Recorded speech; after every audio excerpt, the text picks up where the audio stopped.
That's what we got to the first round in the NFL draft. My name is Aldo Gandia. We've got a great show planned for you today. And yes, 3 weeks from now, it will be the first round of the NFL draft, a historic draft, I think, for the Chicago Bears. They've traded out of that first overall position, acquired picks, and wide receiver DJ Moore. Tonight with Danny and Neil, we'll talk about some players. They're going to hold a little bit of a debate, and we got a very special guest, JP Acosta, who really knows his stuff, and the guys are going to have fun debating with him and discussing things with him. So that's going to be a real fun segment, and we'll get to that in just a minute. I just want to remind everyone that we've got our Patreon page up. Greg Gabriel and Danny Shimon offering 4, 5, 6, 7, 8, 9, 10-minute reports on some of your favorite prospects. This is the last month the page will be open. It costs you only $10, and you're going to have access to dozens of scouting reports. We are dropping a number of them this weekend, so don't miss out. This is a taste of what's on there. This is Greg Gabriel talking about offensive line play and what is important for the Chicago Bears. You see who made up the offensive line this year. They're all athletic. And why are they athletic? Because, like, the tackles got to pull a lot. They got to get out in space. They got to adjust on the move, be able to hit a moving target, break down in the open space and hit a moving target.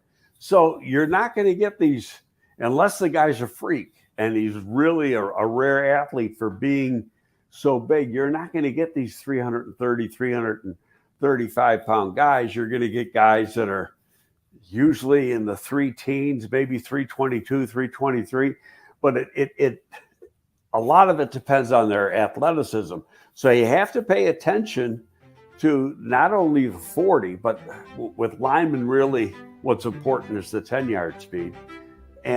But then you look at the 20-yard shuttle and the 3-cone, and obviously you want to look for some explosiveness.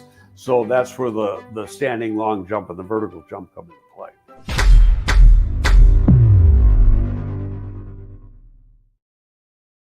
That's Greg Gabriel, former director of scouting for the Chicago Bears, and Danny Shimon, scout for player agents. We are going to talk football now for the next 60 to 90 minutes. Let me bring in the guys one at a time, starting with Danny Shimon. I was going to say Niel Stopchinski, but you're a lot uglier than Neil.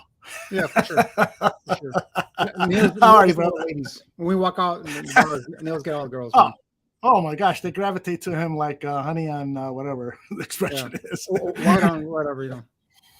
I warned JP already that you were ready to debate with him every single prospect that he brings up, and so he's really looking forward to it. I see him right now off camera, taping up his boxing gloves, so he's ready to go. But let me bring in Niel Stopchinski first.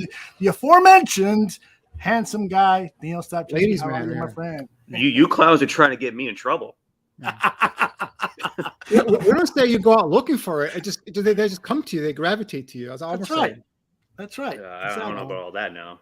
I don't exactly go out with that sort of mojo anymore. Like I'm walking next to him. I just want his discards. Exactly. Like, nope, not good enough. I'll take her.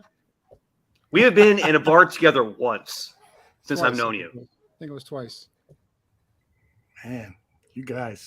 I believe it was twice. That was you, wasn't it? What was the other time? We'll discuss it off air. It's okay. We'll discuss it off air. Well, I'll tell you this. JP is definitely a guy who attracts all the ladies, whatever bar he's at. JP, how are you, brother? I'm doing good, guys. Thanks for having me on again. I'm excited to talk ball. JP, a little bit about yourself before we get started. You went to Northwestern University, right? Yes, sir. Tell us about your experience. Tell us about your experience there and what you're doing now professionally. Yep, master's degree in sports journalism from Northwestern. Being a Florida kid, it was very, very cold. Did not adjust to that very well. I first understood the concept of black ice, almost slipping in front of my apartment trying to go get groceries.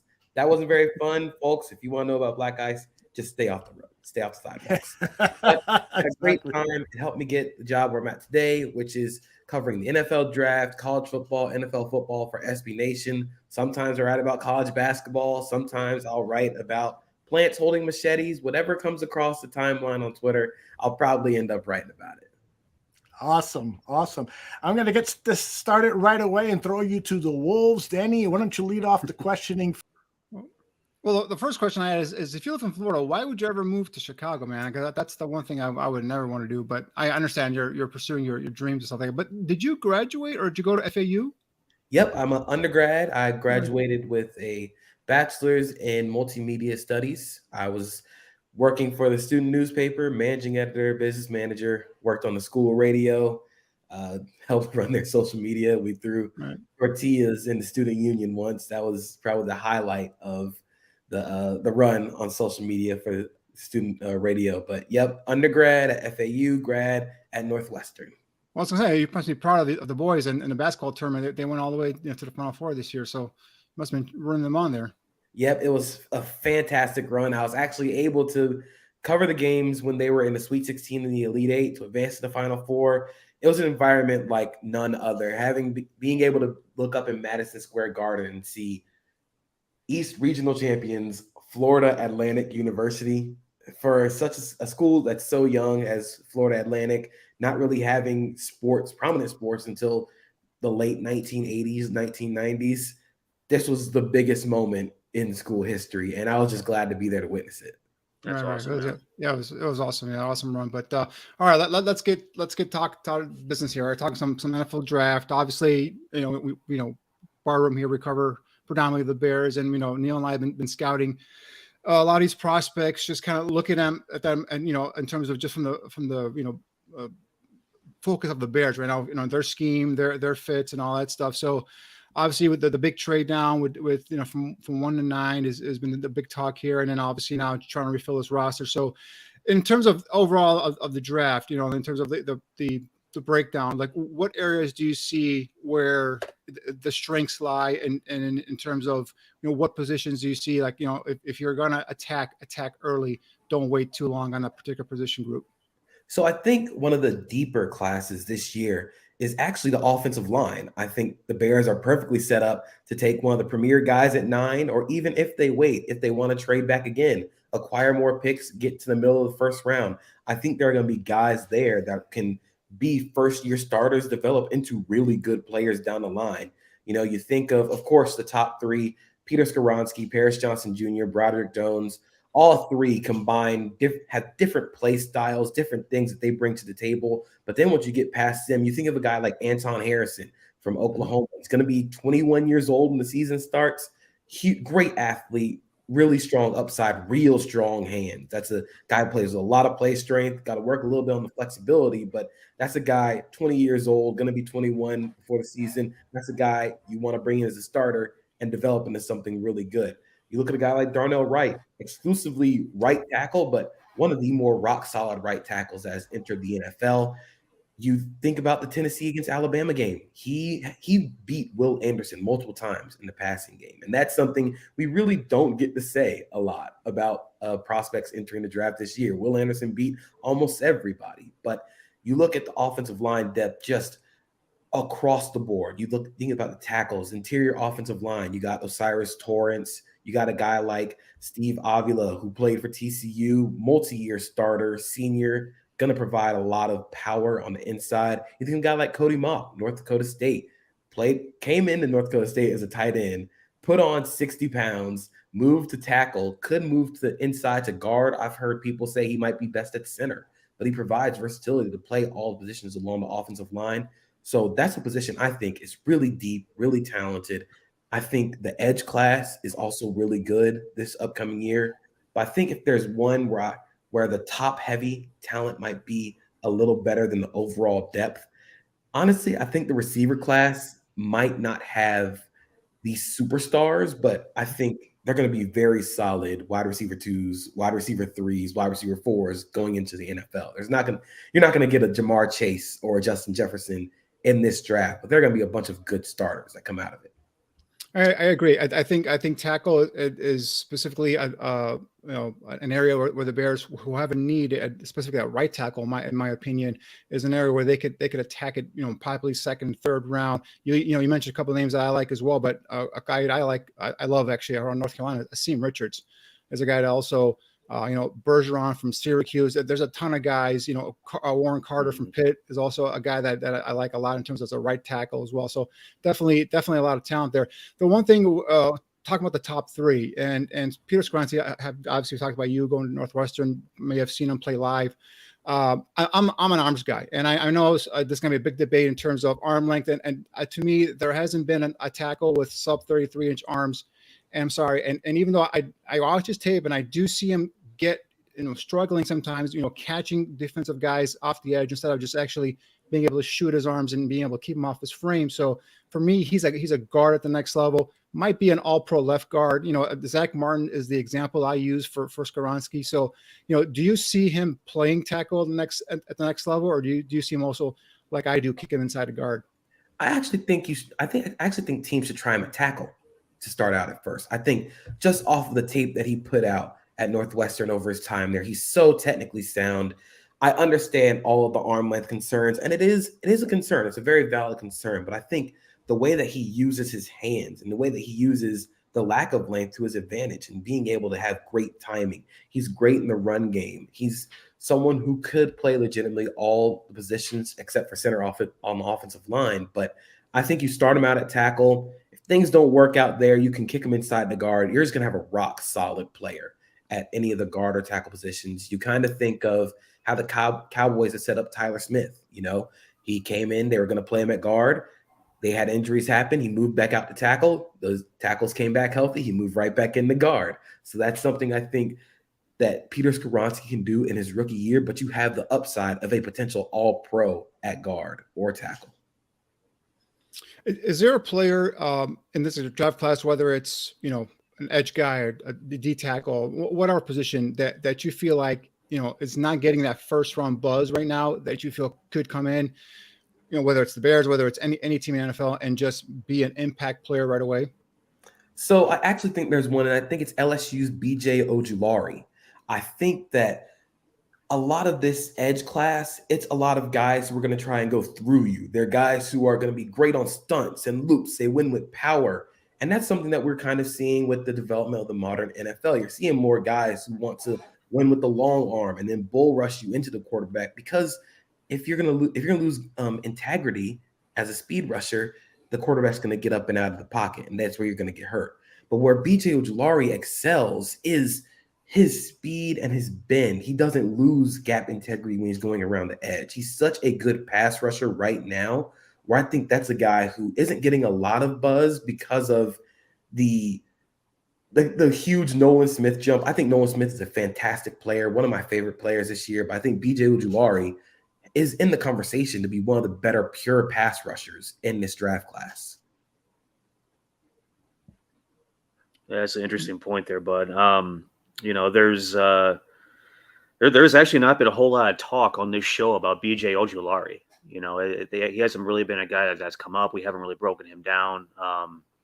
He's a guy that we talked about coming out of the combine, I believe, Danny. I mean, correct me if I'm wrong. We touched on him a little bit, but that's a guy that I feel like, in terms of where the Bears are drafting, we're either not going to get to him, or for whatever other reason at those particular positions where he's slotted, we'd be, probably better off taking a different player in terms of draft value, in terms of like where he's going to fall, those different types of things. Me personally, I feel like, at 9, it's going to be either edge rusher, it's going to be offensive tackle. Personally, I don't feel like Tyree Wilson is going to be there at 9, but if he does, if you have Tyree Wilson and either Paris Johnson or Broderick Jones, sitting there where you're trying to decide between the three of those guys, which to me personally, those are the three guys I'm deciding between. Where do you think you go number 1, but then also the Bears go number 2? Oh man, this is interesting because I'm like you. I don't think Tyree Wilson will be there when the Bears pick at 9. But in the event that he does, I think I would choose Tyree Wilson before the tackle prospects. You think about Matt Eberflus, where he comes from in Indianapolis. They spent a lot of early draft picks, a lot of high draft picks on edge rushers. You think of Kwity Pye. They drafted him in the first round of the 2020 draft. You think of a guy like Deo Odenigbo. They drafted him out of Vanderbilt, second round. The Colts went and got DeForest Buckner, traded a premium first-round pick for DeForest Buckner. He wants to build along the defensive line. That is where, if they're going to play a very Tampa 2 heavy zone scheme where they're not going to blitz a lot, you need to win with 4. Tyree Wilson is a guy where I think his best football is ahead of him. They used him a lot in a lot of different ways. He was out on the edge. He played inside a lot. At Texas Tech, he was lining up over guards. And that's something I think he can do. I think you can kick him inside on third downs, but he's a strong side end. He's going to be solid against the run. And I think he's still developing as a pass rusher, but you can see the flashes when he converts speed to power. His explosion, I don't see it more as explosion off of the edge, like burst or bend. His explosion going through you. He is one of the guys where if he gets his hands on you, you're going to fall. But I will say, I think the Bears and where Ryan Poles comes from, if Paris Johnson Jr. is there, I think Paris Johnson Jr. is also a sure thing. I think he offers, out of the top three tackles, I think he offers the best blend of athleticism and tools with technique. I think he's a great athlete, phenomenal athlete, played left tackle at Ohio State. He can handle passing. He can handle NFL passing stunts, situations. He's got power. He's got technique. That's a guy who you can plug in and be a plug-and-play starter. I think Broderick Jones is a little raw, but the athletic tools they jump out when you watch him. He's just moving guys. You want to get him out in space and let him run. But I think Paris Johnson Jr. offers kind of the best blend of the top 3. But if it were me, I think I'm taking Tyree Wilson if he's there. Yeah, Tyree Wilson was my top edge rusher, even ahead of Will Anderson, and I know that's going to be I'm being the minority there, but I mean I don't care. We put on this kid's tape, and he is just wreaking havoc, and he's getting better.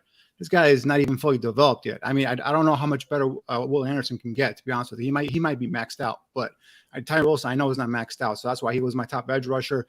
You know, someone in the chat mentioned his medical. I think that was that broken bone in his foot. Obviously he hasn't worked out, so that's going to be a key thing with Tyree Wilson is making sure. So far, nothing's leaked. We haven't heard anything in terms of any red flags. Obviously all the teams are doing their due diligence on that foot, but yeah, Tyree Wilson, man, that's special. And Niel, just real quick on BJ Ojulari. I like the kid's hustle. I like the way the kid plays. His motor runs hot all the time. The only thing is he's 6'2", 248, 250 maybe. And I think to me right there, he's a 3-4 outside linebacker. I just don't know if he's a fit for this scheme. So that's where I kind of have to kind of step back on BJ Ojulari. But I love this brother come out of Georgia. So I just obviously those NFL bloodlines, you always come on. You look for that as well. So, but there's a guy speaking of the second round, a defensive tackle he's an end, but I think a defensive tackle at the next level is, and I love this kid. It's Tuli Tuipulotu from USC. And he's a guy that the 266 bothers me because, that's too light to be kicked inside. But here in Chicago, we had a guy named Henry Melton back in the 2000s under, Lovie Smith, where he was a running back, went to Texas as a running back, converted defensive end in college, and then ended up coming here and being a Pro Bowl 3 technique. And that's kind of the vision I see for Tuli here as well. So, what are your thoughts on Tuli from USC? So I think Tuli's a very interesting case because I think he played at around 280 at USC. He cut a lot of weight to get down to 266 at the combine. I think you can see a lot. You can't fake the production that he had at USC in his final year. You can't fake those numbers. I do think it's going to be interesting where he plays. He doesn't really have the speed to hang on the edge consistently in passing situations. I think he's another one of those heavy fives. You want to put him on the strong side, defend the run, kick him inside on passing downs. Think of kind of like a Michael Bennett in a way where Michael Bennett was on the edge in Seattle on early downs, kicked inside on passing downs to let them get all their horses out on the pass rush. I think that's a guy that you bring in. He's going to be someone you can rotate in on the inside as a pass rusher. You can have him play on early downs. and you can develop him into a starting caliber player. I think there are a lot of guys that are kind of tweeners like that, where you have the production on the edge, but they also had a profile of an edge rusher, but they played some inside. You think of a guy like Carl Brooks from Bowling Green. He was lining up as a wide 9 at Bowling Green and getting pass rush, and he has he's so fluid as a pass rusher. It's just 6'3", 303 should not move the way Carl Brooks does on the edge. Right. But he's 6'3", 303. You don't know if he can consistently hold up on the edge with speed, but that's another guy. You want to move him inside. You want to be versatile with him. Another guy out of Tomiwa Adibare, killed the combine, has killed the post-regular season in college football process. An athletic marvel. He's not the biggest. He's like 6'1", 6'2", 281, long arms, strong hands. He absolutely uses those levers in the run game. You want a ready-made run defender, that is Adetomiwa Adibare. I think he's getting there as a pass rusher, but that's a guy you can bring in, like I said, have him on the edge as a run defender, kick him inside in the passing game. And there are a lot of guys like that, but those are a few guys I think on day 2, you can absolutely get those guys. Yeah, 100%. I love Tommy. We've talked about him on every single show that we have had since we started this back up in January. I butchered his name a couple about him in times. different lights as well. I butchered his name a couple times. Yeah, you're doing really well there, Danny. Yeah, I'm getting better. I keep practicing. And I said, GP, I said the Bears draft Tommy. I'm just going to call him Double A. I'm not even going to try and butcher his name anymore. So. But it takes a lot of time. I was at Northwestern. And I was sitting there practicing it in the car rides up to games. I'm like, Tommy Wa. Okay, I think I got it. I was sounding out like I was back in kindergarten, sounding out phrases. But that's another guy where you get him on the field and just let him be a ready-made run defender. That is one of the best games he had all season was against Ohio State and against Paris Johnson Jr., where he's just absolutely crushing dudes in the run game. That is what he does best.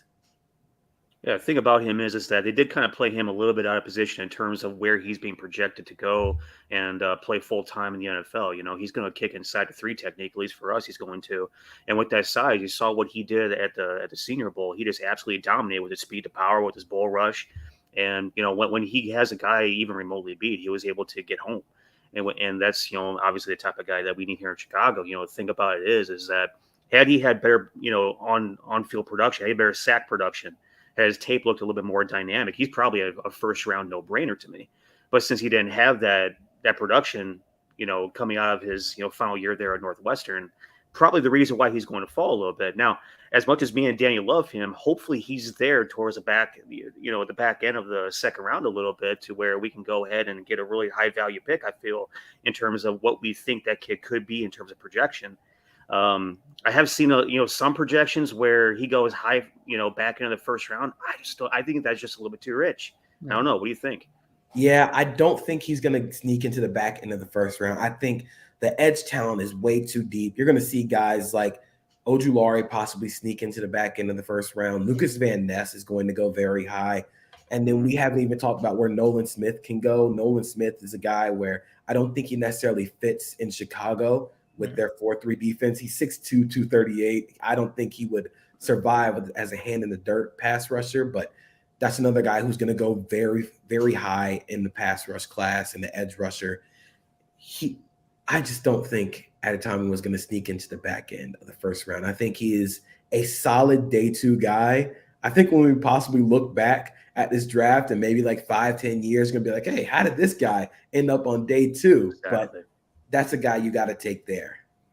Yeah, that's going to be one of those deals where it's going to seem absolutely absurd that nobody took him in the first round. Just, again, judging 1,000% on, how that kid projects with his measurables, with his testing numbers.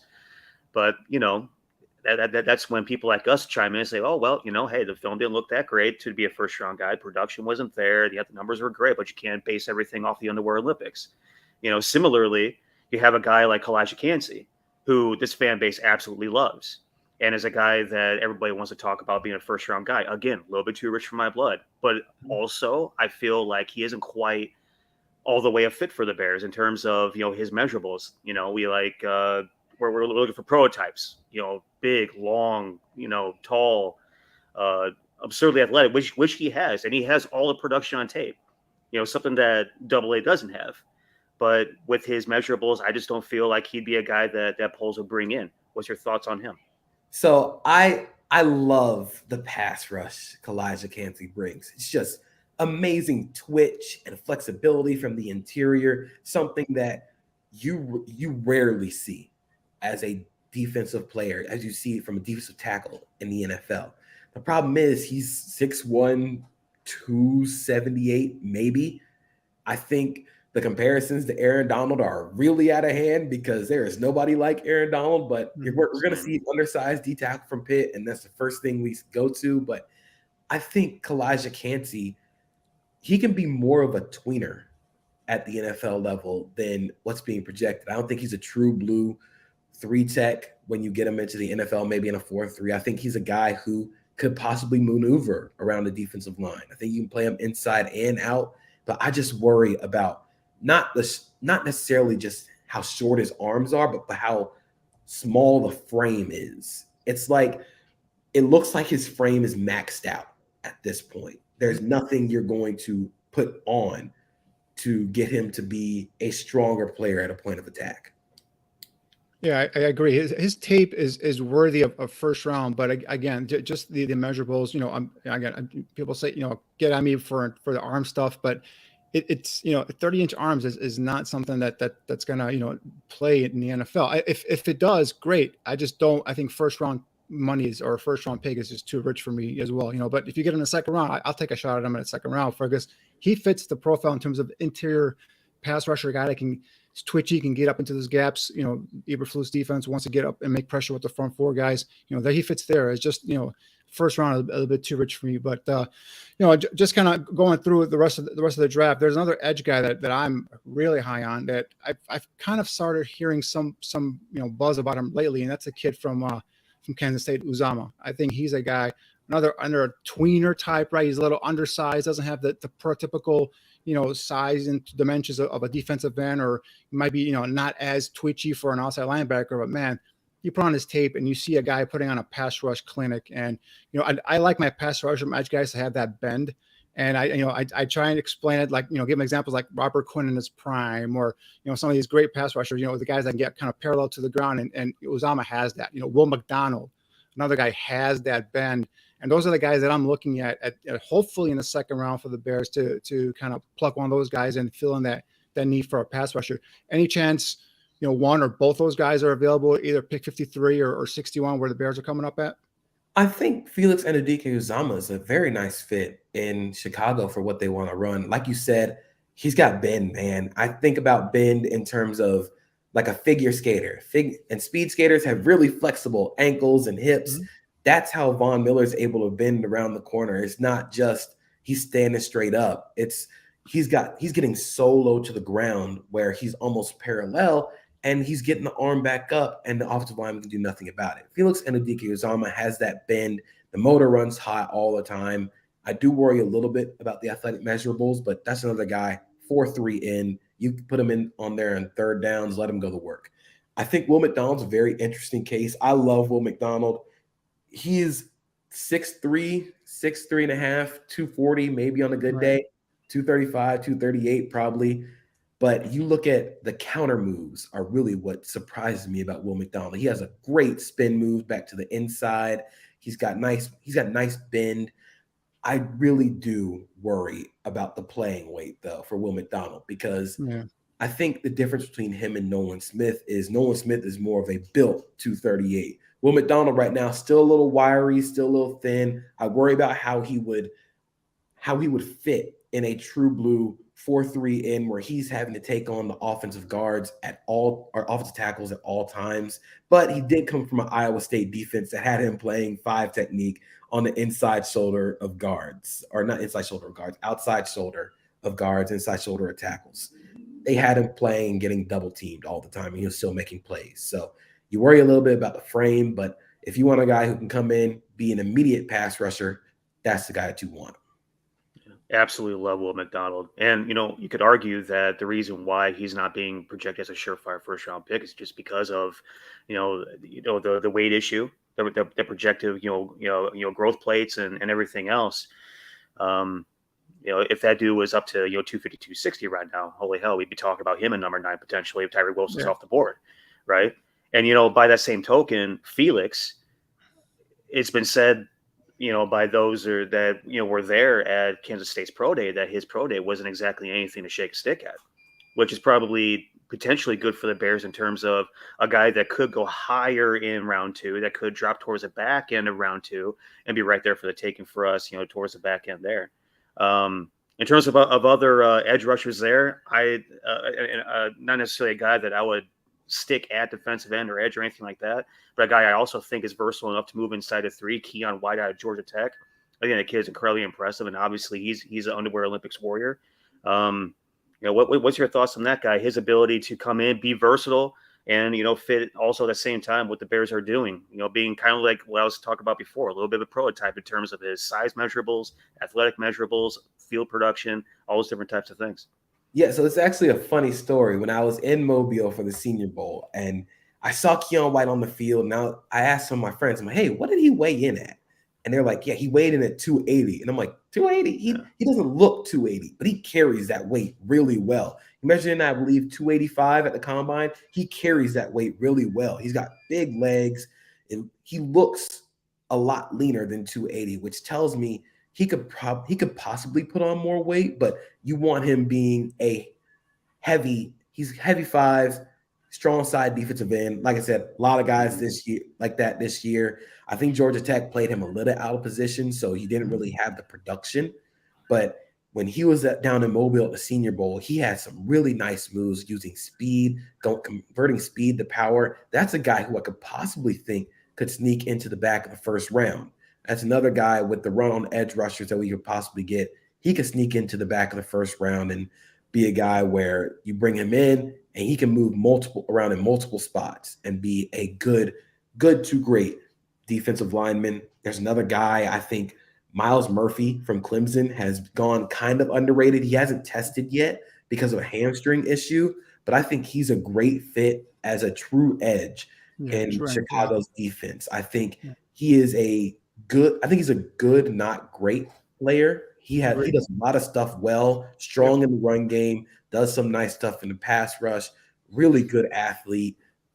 I think he's going to be a really solid player. Yep, exactly. He's going to be. Was he supposed to have performed in Clemson's secondary pro day? No, he had a hamstring issue, I believe, and I think they're having a special one for him later on this month, just for him. April 4th. He was supposed to have gone April 4th. I haven't heard anything about how well he did or if he even performed, but that was on the schedule at least. I think he was still nursing the injury. I think he pushed it back to April 10th. I have to check that again, but he's supposed to be working out April 10th. I want to see the athletic numbers there. He's going to test good, but like I said, that's going to be a guy. I think he's going to be a film bro guy. I think he's not going to have a bunch of the huge highlights. He's not going to put up crazy sack numbers, but he's just going to be a solid player for 10 plus. Yeah. When I broke down Myles Murphy and then he was getting all that top 10 buzz, and I'm like, he's not a top 10 buzz kind of player. He's a guy you trade down in the middle to lower half of the first round. He's going to be a solid, a left end for years to come. He's a guy you can win with, but not because of, in terms of providing a consistent pass rush. So another thing with Keon Watt, real quick, obviously he's still a project. Was a tight end, played at Old Dominion. Had one real good season last year at Georgia Tech. I think, and I agree with Niel, kick him inside a 3 technique, especially in this system, because I think he'll be more productive. Right now, I think he's a pretty solid run defender, but I think he's going to be a better player in the future. He's not there yet, so that's why I don't like the first round buzz on him, just because of the I understand why he would go in the first round because of his measurables and his potential, but I just, for the Bears specifically, like he's too much of a developmental player to go there. But I believe Aldo's got some questions for you from our chat. So Aldo, you want to go ahead and take it away? You're on mute, buddy. Put $5 in the jar. Here are, by the way, Myles Murphy's numbers. He did work out at the Clemson Pro Day yesterday, and the 40-yard dash came in at 4.52. He weighed in at 268. That's amazing, 4.52. The 10-yard split, 161, 3-cone, 722. The vertical was 31 inches and 25 reps on the bench press. I think he is cured of that hamstring injury, fellas. What do you Seems think? like it. 4.52. I think the hamstring is perfectly fine. Yeah, the 161 is what I really look at, Oh, and yeah. I think that's perfect there as well. Mhm. And again, the 7.22 3 cone. Obviously, he's not a real bendy guy off the edge. He's more of a straight line power rusher with a solid first up. So yeah, I mean, again, if you trade down, if you're the Bears, you trade down, he's there. Like say, I don't know, pick 18, 20, something like that. That'll be a solid first round pick. Again, a solid base defensive end for you. I'm going to start with a question from Senor Munoz. He writes, Mr. Acosta, don't you think you're getting your left tackle to give JF1 should be the number one priority for the Chicago Bears? So I think in this case, I think it should be. It should be the number one priority. Protect Justin Fields. Protect the investment you made at quarterback. However, I do also think with the talent that's in this tackle class, you could potentially find a guy who drops into the second round. Like Anton Harrison has been mocked anywhere from 17 to Pittsburgh to deep into the second round. You could potentially find a guy there. If Tyree Wilson falls, I think you swing on Tyree Wilson, excuse me, because of how Matt Eberflus likes to build his teams and where he's come from. They like to build along the defensive line. They spent a lot of picks on the defensive line. So I think with knowing Matt Eberflus's background, I think they would go edge rusher, especially if Tyree is there. But if not, any of the top three pass protectors will be the pick. Plus, if I could chime in real quick, I don't know why they keep doing this, but the Bears have a left tackle. His name is Braxton Jones. You need a right tackle. And I keep saying this over and over again. And then correct me if I'm wrong, JP. The only, obviously I think Skoronski is a left guard. So we've gone over that, but only between Jones and Paris Johnson, I think Jones is strictly a left tackle. Roderick Jones, I think he's strictly left tackle. I haven't seen him play right tackle. He's only had 19 career starts, so the inexperience worries me a little bit. But his upside is much greater than Paris Johnson. But Paris Johnson has right side experience playing right guard 2 seasons ago, so that's why for the Bears I'd go Paris Johnson over Roderick Jones because of the experience on the right side. Because I'm specifically putting him at right tackle. Agree or disagree? Yeah, I think Braxton Jones, when I was watching the Bears this year, I think he did rather well considering the circumstances that he was put in. I think he and Tevin Jenkins were a really good run blocking duo. I think there's real development. There's growth that can be had there as a pass protector. I think that another season of development, you could get a starting caliber player out of Braxton Jones. Now, right tackle, it's not the case. I think you find a guy, this is possibly where I think the argument for Skoronski is, where you can put him at right tackle. He's played right tackle. You can put him at guard with the arm length. But I think Paris Johnson, Peter Skoronski, Braxton Jones is going to be the left tackle. And then right tackle is going to be up for grabs. So I thought Skoronski played all 3 years at left tackle. Did I miss something there? He has to play right tackle at Northwestern, Skoronski? I think he played all at left, but I think he has the experience from back in high school playing right. I think he can play right tackle. I think I read that somewhere too. Cornelius asks, what do you think, JP, of Dylan Horton from TCU? Very well built player. Again, another one of those guys when I was down in Mobile, carried 265 very well.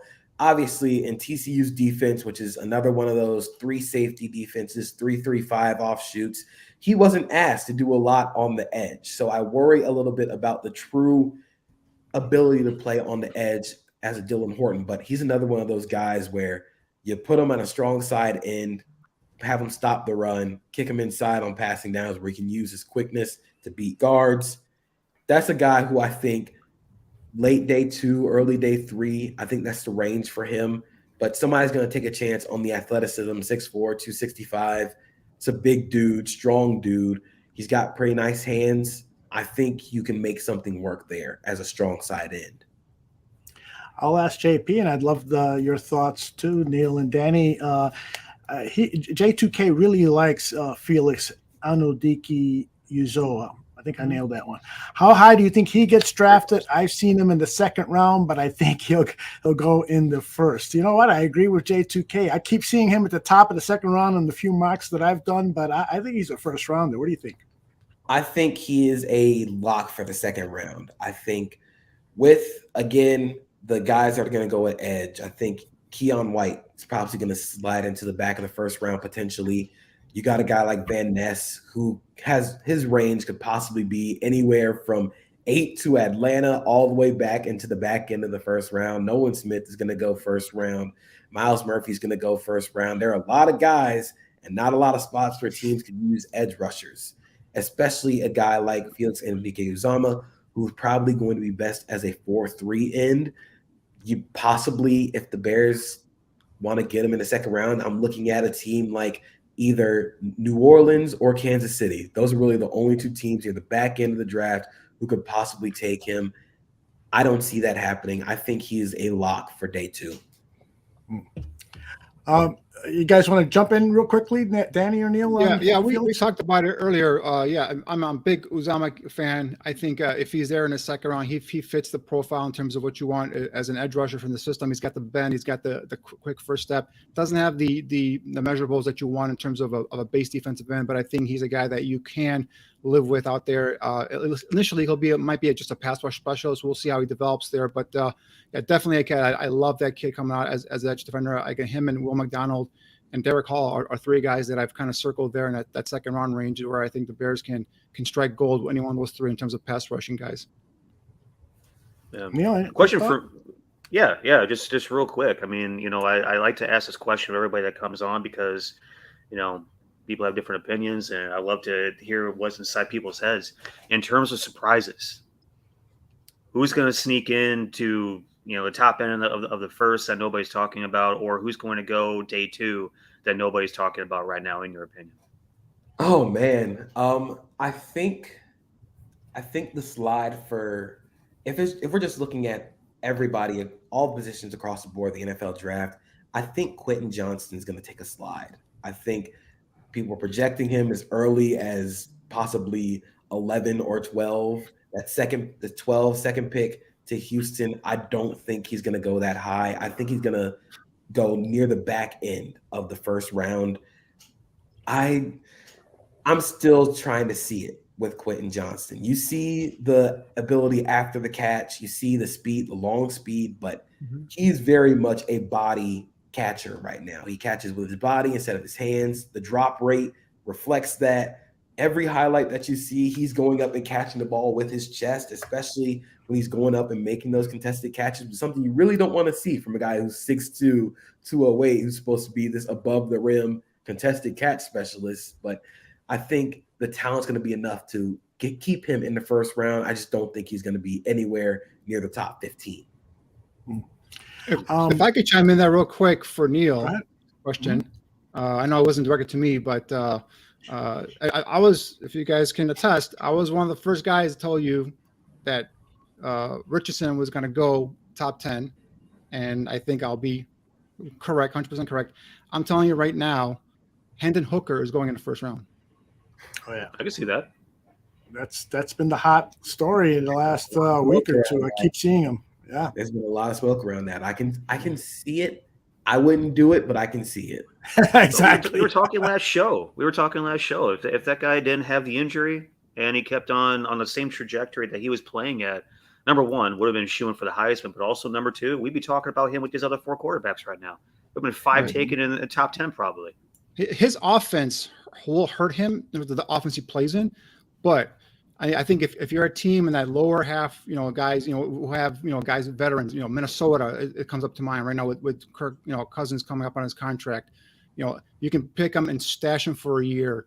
You have a veteran, if you go Tampa Bay, if you the rumor is they're trying to jump up and get one of these top 4 quarterbacks, but if you strike out, you have Baker Mayfield for a season, or even Kyle Trask, a former second round pick that you can kind of play with this year, and just let Hooker sit on the bench and heal up. And next thing you know, next year he's in there taking off.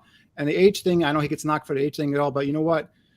That's fine for me because if he's as good as I think he's going to be, I mean, you're going to have he's going to be playing into his late 30s.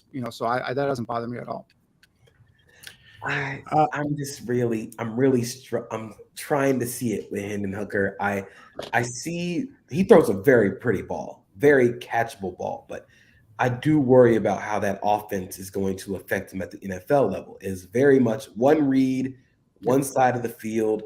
I mean, if you look at that tape, if you watch the wide receivers on one side of the field versus the receivers on the other side of the field, whichever you can tell which way the read is based on how hard the receivers are running. Right. And if the receivers aren't running hard on one side of the field, the ball's not going to them. I think there's also a little bit of inaccuracy in terms of catchable passes and the deep ball. I think Sports Info Solutions has him at one of the lower catchable pass rates among the draftable quarterbacks this year.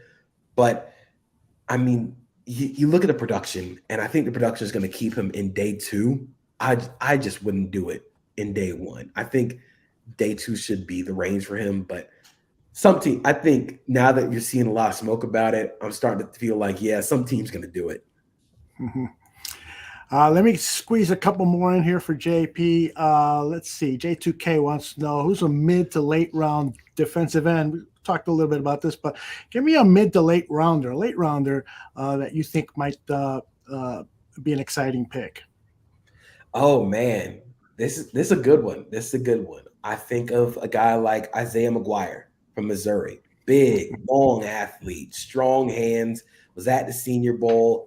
Another guy who I think can be a developmental guy for Chicago. Is a 4.3 in, has some pass rush upside, but another guy, big, strong.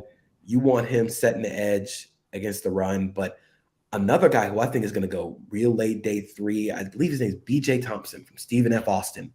He had a great showing at the Shrine Bowl.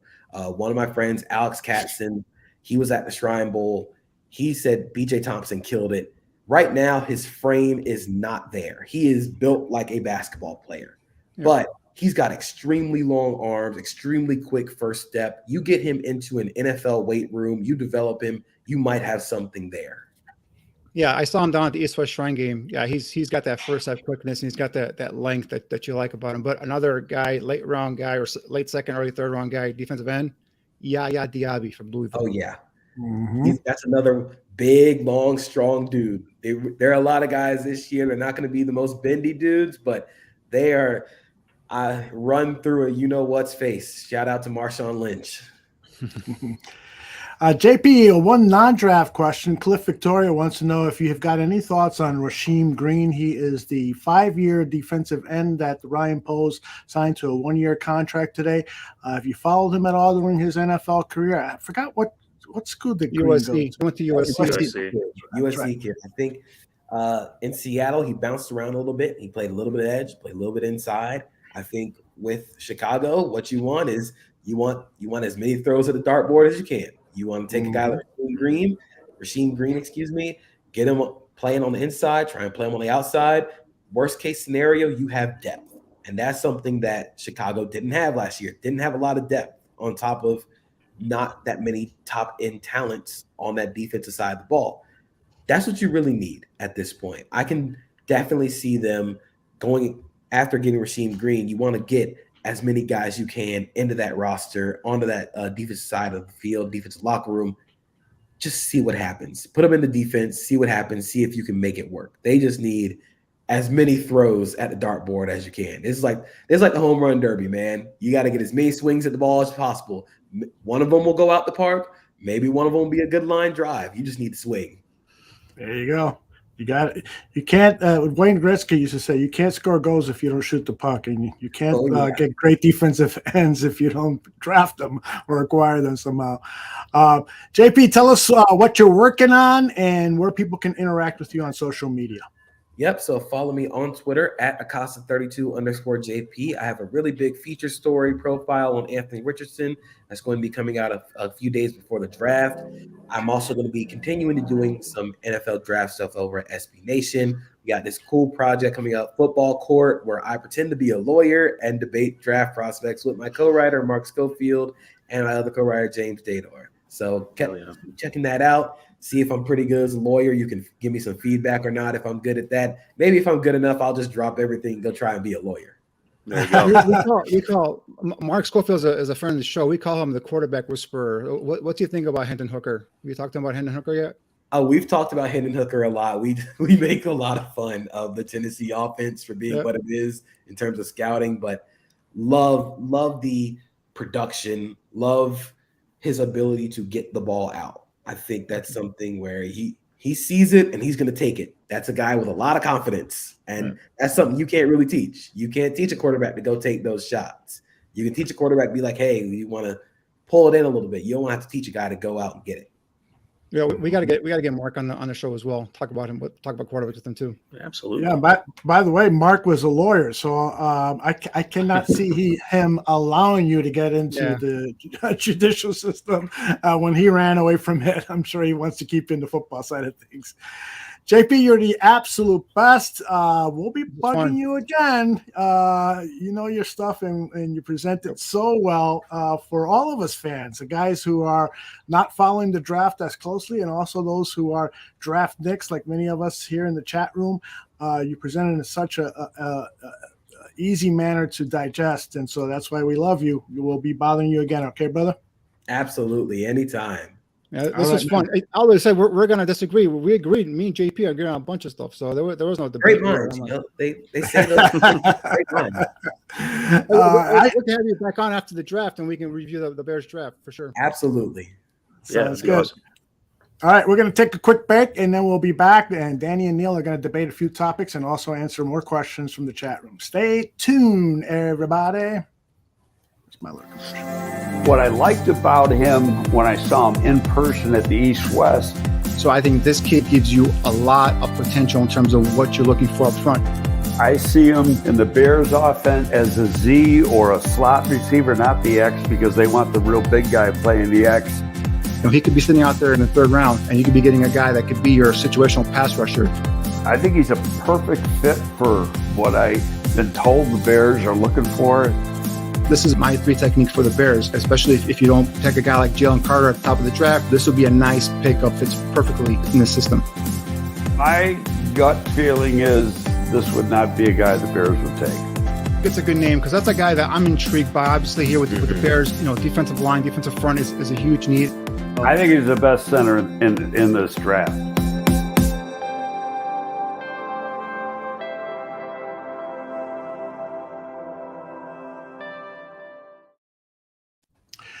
Patreon.com/barroom draft. That's where you can get all that exclusive content. It is scouting reports specifically designed for Chicago Bears fans. They talk about scheme fits with the Bears and look at them through the lens of Chicago Bears.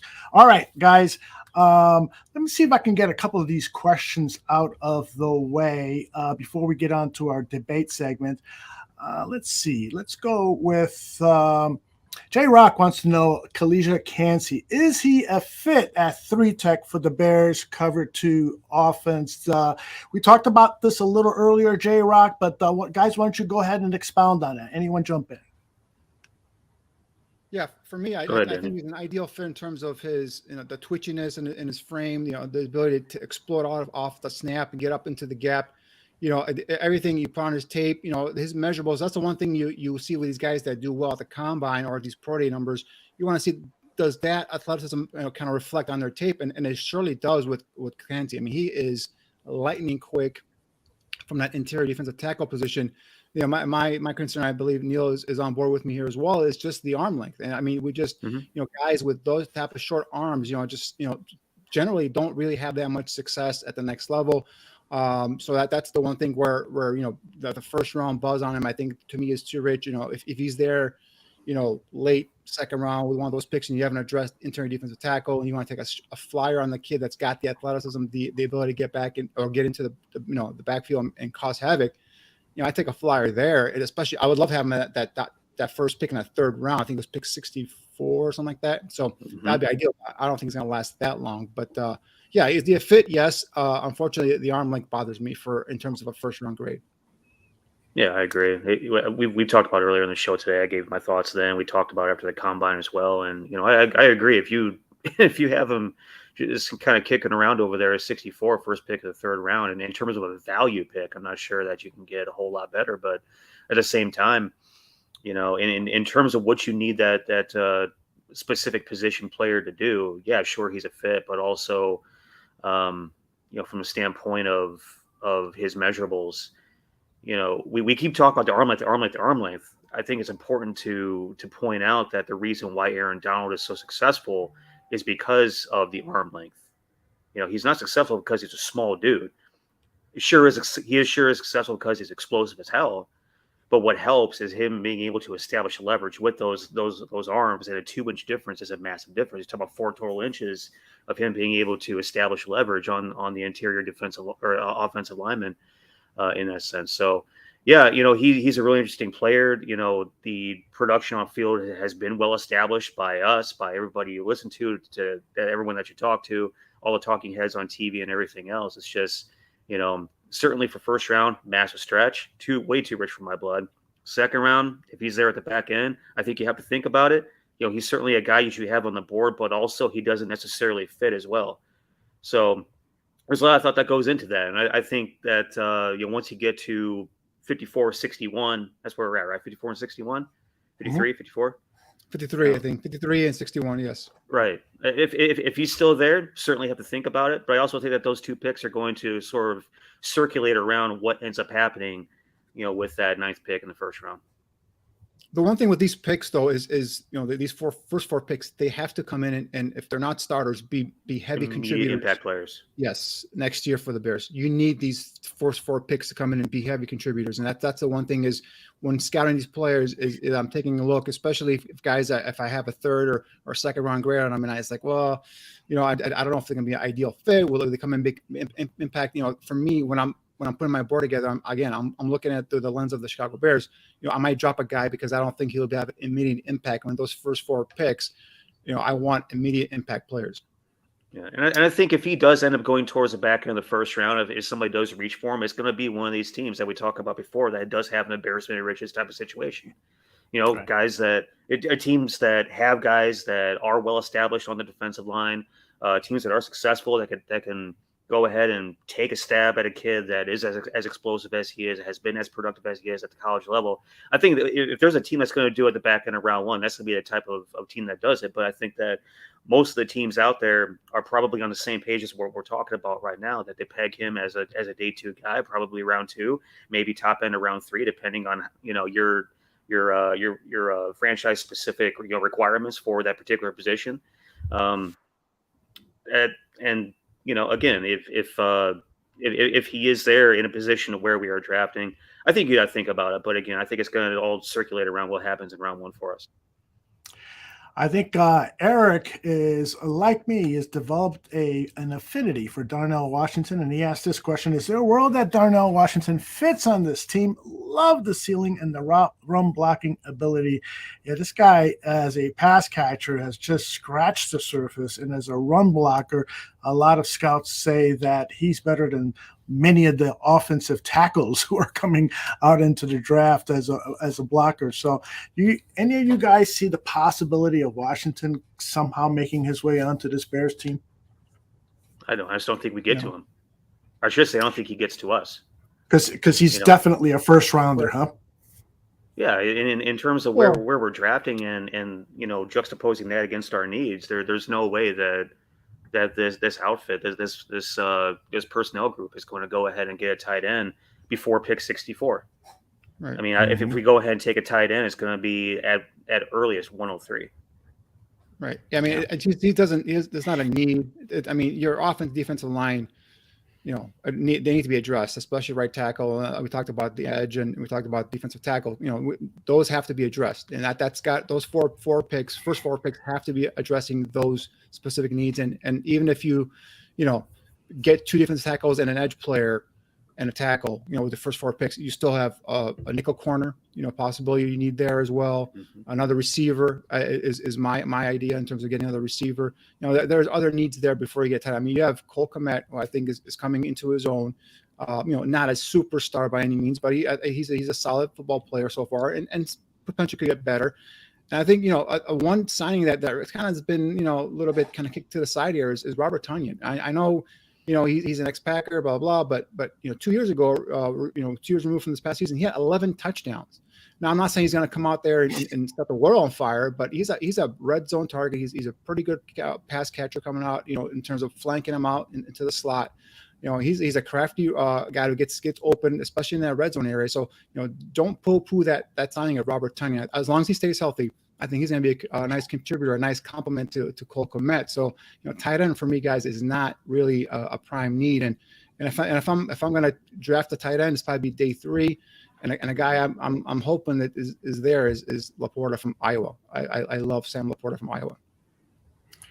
Yeah, Greg filed his report on Sam Laporta, and he wasn't as impressed of Laporta as I was. He just sees him as a poor blocker who is a good move tight end, not great, but a poor blocker. And I for one, don't quite agree with that, but we'll talk about that further down the line. All right, let's get to our debate portion of the show. I've set up 4 or 5 questions for the fellas, and I think they're going to disagree on some of this stuff, but maybe not. We'll see. The first question that I have is, we all know about Jalen Carter. Problems that he's had, looked out of shape at his pro day. In fact, he looked out of shape back in the national championship game, which was disconcerting as he was huffing and puffing on the sideline, playing 52 snaps and only getting 1 tackle. So he's had some problems off the field. Now, he did visit with the Chicago Bears this week, but I wanted to just get your thoughts on this. I'll start with you, Niel. You've got 30 seconds on the clock. If Jalen Carter is there at number 9, do you draft him?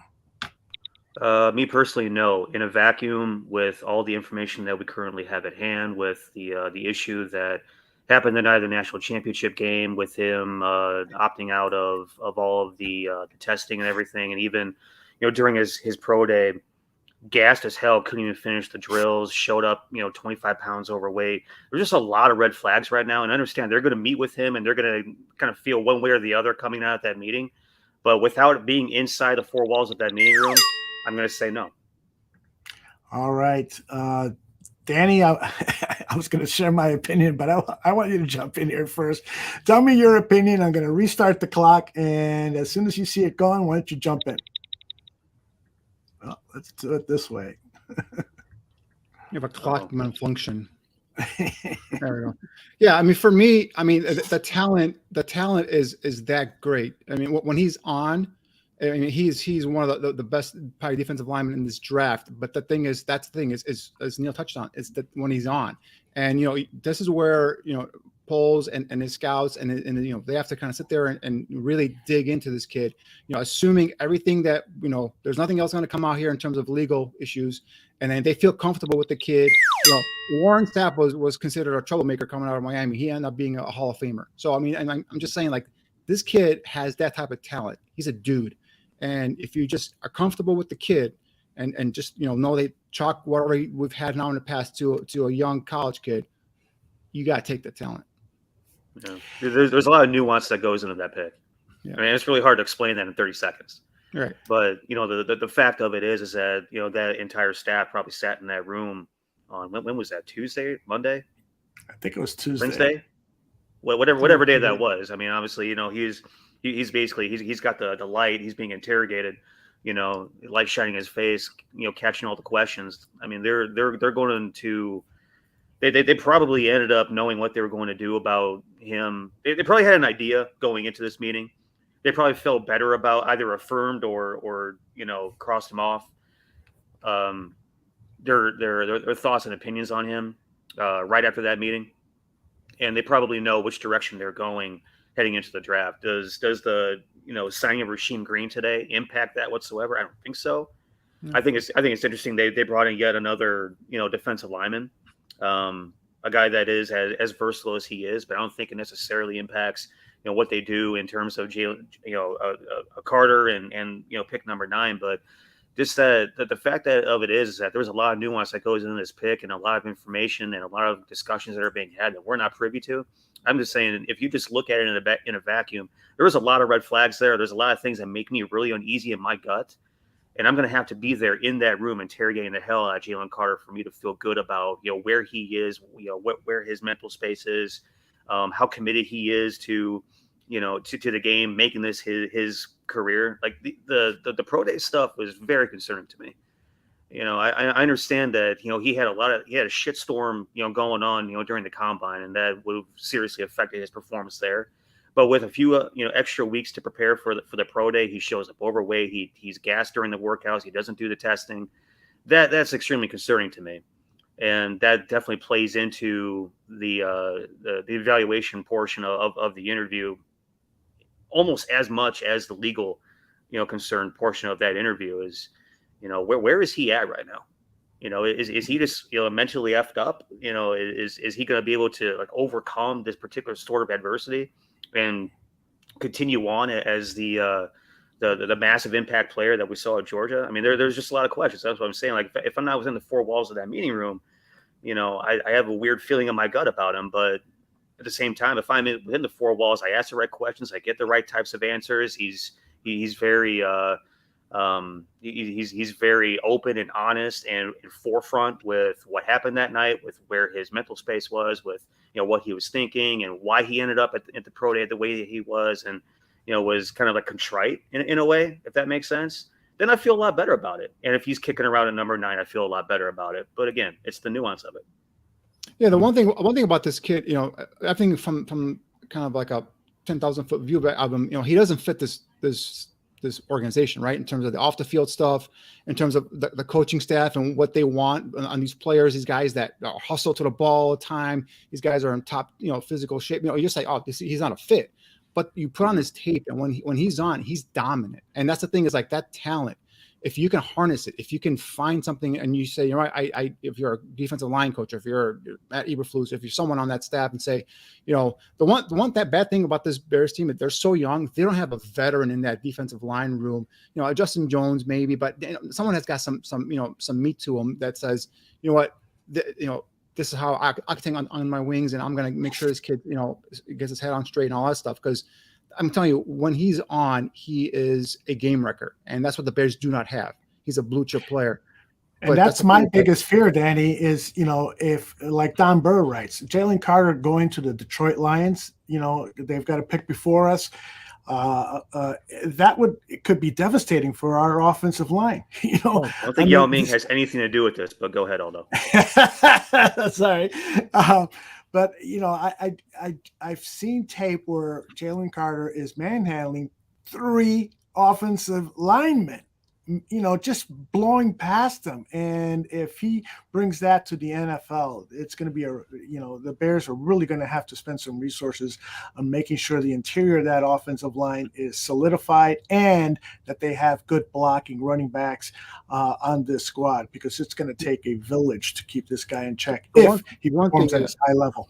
The one thing I don't want either Jalen Carter or Tyree Wilson to go to the Detroit Lions, because that would be devastating for Justin Fields. Well, let me throw this out there. Like, is Justin Fields is a consummate leader, and I think there's a couple other guys in the locker room that are absolute, big boy, grown up, buttoned up, type of leaders. But the rest of the locker room, is it worth having an argument about, is that locker room mature enough to handle a guy that could potentially have some issues? Are there enough guys in there to reel him back in when he strays off course? That's what I'm saying. Like, I don't think there is right at this moment. Right? I don't think there is a guy in there, especially in that D line room. Like I said, Justin Jones is probably a respected veteran. Billings has been around last year. But these guys are just, they're just, they're journeyman guys. They're not really, Pro Bowl or guys that carry that name recognition that he'll be like, all right, I'm not going to mess around. Now you go to Detroit, for example. We just threw Detroit out there. You have, Aiden Hutchinson there. I'll go a second-year player, but still, Aaron Glenn, a defensive coordinator is going to get up his ass. Head coach, Campbell is going to be on him. So, he can't mess around there. He's going to have those guys on him. Is Eberflus and his staff going to do that? Is he different behind the cameras? Inside the locker room, we don't know. That's the thing you have to talk about as an organization, as a staff. Again, the talent is great, but it's if he comes here and thinks he can do whatever he wants because he's going to be a millionaire, then you're asking for trouble. But I'll say this too. I'll say this too. If they end up going on and taking the kid at 9, then that means everything that that we're talking about in terms of how comfortable they felt in that meeting room about the way he articulated himself and his answers and the facts around the case and, their overall evaluation of the kid. I mean, if they go ahead and snatch him up at 9, that means that they vetted out everything that they possibly could. They're very comfortable with the way that the kid presented himself, and all the questions that they had have been 1,000% answered. And then going forward, it's just a matter of like, does he live up to the hype in as far as being a player? Does he end up being the dude that we need to solidify that particular position? So, right. I mean, I'm not. If it's a question of, am I going to be upset that they take him, or if I'm going to be happy that they take him? If they take him, that means that they vetted everything, and I'm going to feel happy about it, right? Because I feel like this outfit does a really good job of doing their research as opposed to outfits before. I feel like they do a really good job of asking the right questions, doing the right research, evaluating it the right way, and I'm going to feel pretty good about Jalen Carter if they go ahead and snatch him at 9. Yeah, if they take on 9, I'll be like, all right, let's go. Let's see what happens here. And I agree with Neil that they vetted him, they feel comfortable with him. If they pass on him at 9, I'm holding my breath, because if he goes to Philadelphia, if he goes to another team and he's a stud, he's gonna have another Warren Sapp, another Randy Moss, guys that they've let go past because of off the field issues, and the next thing you know, those guys are all pros. Oh, at the same time, if they take Tyree Wilson, if he's available at 9. Well, Tyree, that's a different versus story. Jalen Carter. You take Paris Johnson at 9 versus Jalen Carter. It's like, Right. again, you bring back the idea of nuance. Exactly. If it's between Tyree Wilson and Jalen Carter, I'm going Tyree Wilson, 10 out of 10 times. If it's Paris Johnson versus, Jalen Carter, I'm thinking hard about it. If he's available at 9, then that means he did not ace those talks with the Detroit Lions and the Seattle Seahawks, 2 teams that have been aligned with him. So that has to give you pause as well. All right, moving on. Question number 2. I know we took too long here, but Detroit and Seattle, they could go different paths. I mean, they might go quarterback just because of what they're doing in terms of their future. So it doesn't necessarily mean he blew the interview. Just saying, it depends on how they go. Teams with multiple needs. Indeed. All right. Another 3 tech that we've talked a lot about already on this show, but I wanted to get a gauge from you guys as to what his value is in this draft. I mean, I have seen him go in the first round now. Before the Senior Bowl, he was a 4th rounder in most cases. At the Senior Bowl, he jumped up to the 2nd round prospect, and now he's going in the 1st round in many mocks and top 25 pick and a lot of boards. I'm talking about, of course, Adetomiwa Adebawore out of Northwestern. So the question for you, Danny, and then we'll go to Neil, is what do you think this guy's value is? Is he worthy of a 1st rounder? For me, he's not worthy of a 1st rounder just because the production doesn't match the athletic ability that they displayed at the Senior Bowl and at the Combine. You put on his tape, you see the athletic ability, but you just don't see the production. You don't see him getting to the quarterback. Now, that could have been in part because of the way he was utilized. So that's why when I first scouted him, I said, this guy could be a prime candidate to kick inside a 3 technique. And I think that's where, he could be. But again, a 1st round grade based off of what he did at the Combine, that's hard for me. I think 2nd round is where you get this kid. All right, Neil, I'm going to put you in the hot seat, and as soon as you see the clock up and running, take it away. Oh, again, I fucked that up. There we go. There it is. Hey, we talked about this kid at length in previous shows, and even today we went, with our special guest about A² at length.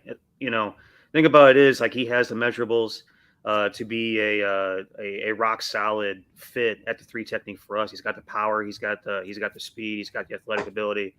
That's ultimately where he's going to be. I think, like I said before, way too rich for my blood at the tail end of the 1st round. I think he's a 2nd round guy. Well, as a caveat to that, I think there's also a chance that he slips into the beginning of the 3rd round. I think that going into all of our talks, all the film study, prior to getting the show started, I feel like Adebawore was a guy that had immense 3rd round value that could slip into the 2nd round. And now everybody's talking about him as a 2nd rounder. If you're betting people, you typically always go against the people. You go against the smoke. You go against, all the rumors. I feel like he's also a guy that could potentially be there at the top end of round 3. Is it likely?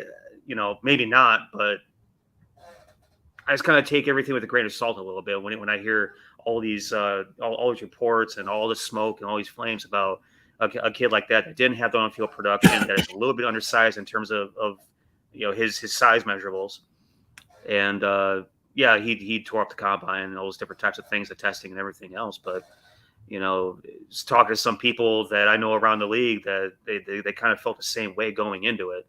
Well after the fact that I had kind of established that thought process. But it's like, okay, well, if there's other people around the league thinking the same thing, then maybe that ends up being the case. Now, I also think that kids have a tendency of going ahead and testing themselves up, and in this case, you're going to have teams in the second round, high in the second round, they're going to go ahead and take a kid that is unique. And I think a lot of times when you have kids that sneak into the back end of the first round, you have kids sneak up into the top end of the back end of the first round, top end of the second round, is because they are unique in some sort of way, shape, or form. And I think, Adebawore has those different types of qualities of uniquity that would sort of like run him up, so to speak, coming out of the pre-draft process. Danny Sam makes a good point here that Addy was playing out of position, has room for improvement to reach Pro Bowl peak level. He was playing the 3 tech on third downs typically, and was out in the outside, which is really not his position. Right. All right, guys, let us move on to the next question. Let's see. Name one player you think can make a difference on this Bears team and can do it outside of round 1. In other words, somebody who is drafted in round 2 or 3 or 4 or 5. One player that you say, man, this guy could make a big difference, and we don't have to spend the first rounder on this position. Niel, I'll start with you. Yeah, I think it's – oh, well, hang on. There's the clock. I think it's the Matt Bergeron kid out of Syracuse. We talked about him a little bit with our guest. We talked about him in shows prior, coming out of Senior Bowl, coming out of the combine. I think this kid is interesting. He's 6'5". He's flexible. He's bendy. He's got great feet. Got the typewriter type of variety feet. Very quick. Solid with his technique. Can use some work. He has an easy ability to redirect. Very nice twitch. He shows the ability to wall off. He shows the ability to adjust to his leverage. While engaged, play strength, anchors really well. Very functional at the second level. And he's also a guy that, I know I'm going well over the 30 seconds here, but I mean, just in terms of context, talking about him with some other guys that I know that I didn't talk about with Adebawore, some other guys that were looking at Matt Bergeron the same way, think that he can also kick inside. And so you're talking about a guy with a bunch of length, with a bunch of athletic ability, all the measurables, but also the position versatility to fill an additional need for the Chicago Bears if he doesn't work out at tackle. Premier need. We also have needs inside. So I think he's a guy that you bring in. You start him on a tackle. If he doesn't work out there, he's definitely going to work out inside, I feel. Go ahead, Danny.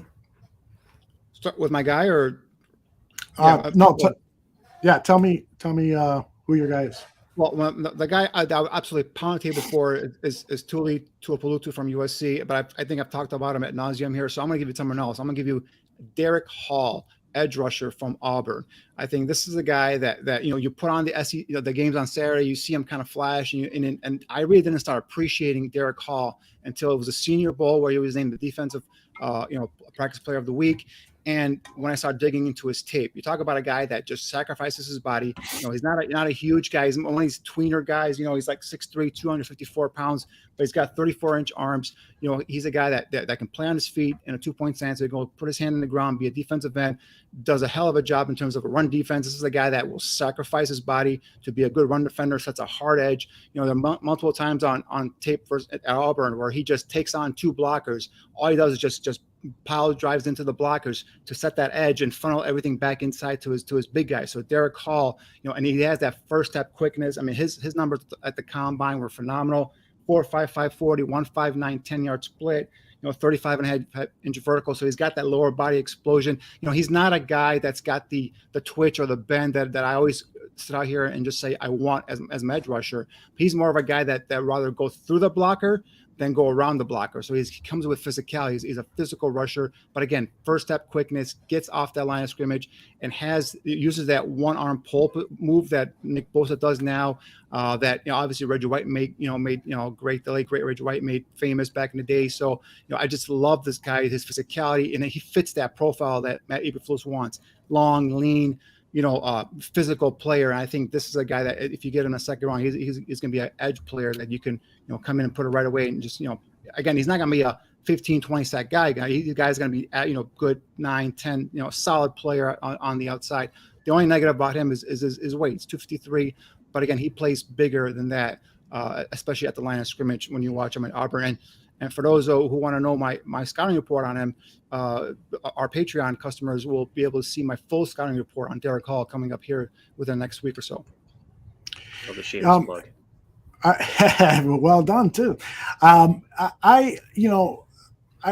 I like both of the players that you've brought up. The one concern I have with Matthew Bergeron is if you've got an opportunity to draft one of the top 3 or 4 offensive tackles, and he could be playing that position, protecting Justin Fields for the next 10 years, you choose that guy as opposed to a second or third rounder. Now, maybe Jalen Carter does fall to number 9, and then therefore you are looking at the Matthew Bergerons, and then I can buy that. But my mind right now, 3 weeks out from the first round of the draft, my mind is really locked in on nailing one of those top 3 offensive tackles for Justin Fields. It's the best way to evaluate him in 2023 and to make sure that he really is the franchise quarterback moving on, because he's gonna demand a $40 to $50 million contract in a couple of years, and so you've got to give him all the resources in order to help him succeed, to make sure that's going to be a good investment for the team, for the fans, and for ownership. Yeah, 100%. And there's 2 different ways I could have gone with that. And with Matt Bergeron providing the context of that, that's assuming that Tyree Wilson ends up, being available at 9. That's assuming that Jalen Carter ends up being available at 9, and the Bears going ahead and taking one of those 2 defensive players. If you go and take a defensive player at 9, you go ahead and take your offensive tackle at 53, 54. I keep the other thing there too is if they trade down, there's a possibility they might trade down from 9 and they're in the middle to late, in the middle, 15s or that area, or maybe early 20s, depending how far they go down. Those guys there as well. They might not have those 3 offense. I mean, first of all, for offensive tackle for me, it's either Paris Johnson or Jones from Georgia. Skoronski is a guard, so I don't see him as a tackle. But if you trade down that far, you might not have those guys as an option for you. You might have to go with a Miles Murphy as a defensive end guy, or might have a different position at all, whatsoever. But anyway, so that's where you then have to go at second round for that tackle. And there are some pretty good tackles that are going to end up falling in that second and third round range. I mean, ultimately, I feel like it's going to be the offensive tackle at 9. Sitting here 3 weeks out, like you were saying, although I really feel like it's going to be, the tackle position at 9, which means that, then going into that next pick in the second round, you're going to go ahead and try and get your edge rusher, or you're going to get your interior, havoc wreaker, whether that be Tommy, whether that be Keon White, whether that be Anadike, I can go on and on. I mean, there's a laundry list of guys that I have written down here that could be, fits for where the Bears end up drafting for their next position. That first pick of the second round. So could go several different ways. I'm just presenting like a devil's advocate sort of situation. We talk all the time about the tackle going at 9, tackle going in, tackle going at 9. In which case I think it's Paris Johnson. If you go between Johnson or Jones, I'm going to take Johnson over Jones, because he does have that. I keep talking all the time about position versatility. He's got the versatility, having played on the right side before, functioning very highly on the left side of left tackle. And, you get to the point to where you do have the option to go ahead and move Braxton if you need to, and start Paris at left, or you put Paris at right, leave Braxton where he is. I love Braxton at left tackle. I think that's our dude. But that you give Ryan Poles gives himself the ability, the option to be versatile with his front 5 and figure out the best combination of dudes to protect Justin Fields going into the future. Good stuff, gentlemen. Let's move on to our next question. I'm going to turn off the clock, and Danny, you go first on this one.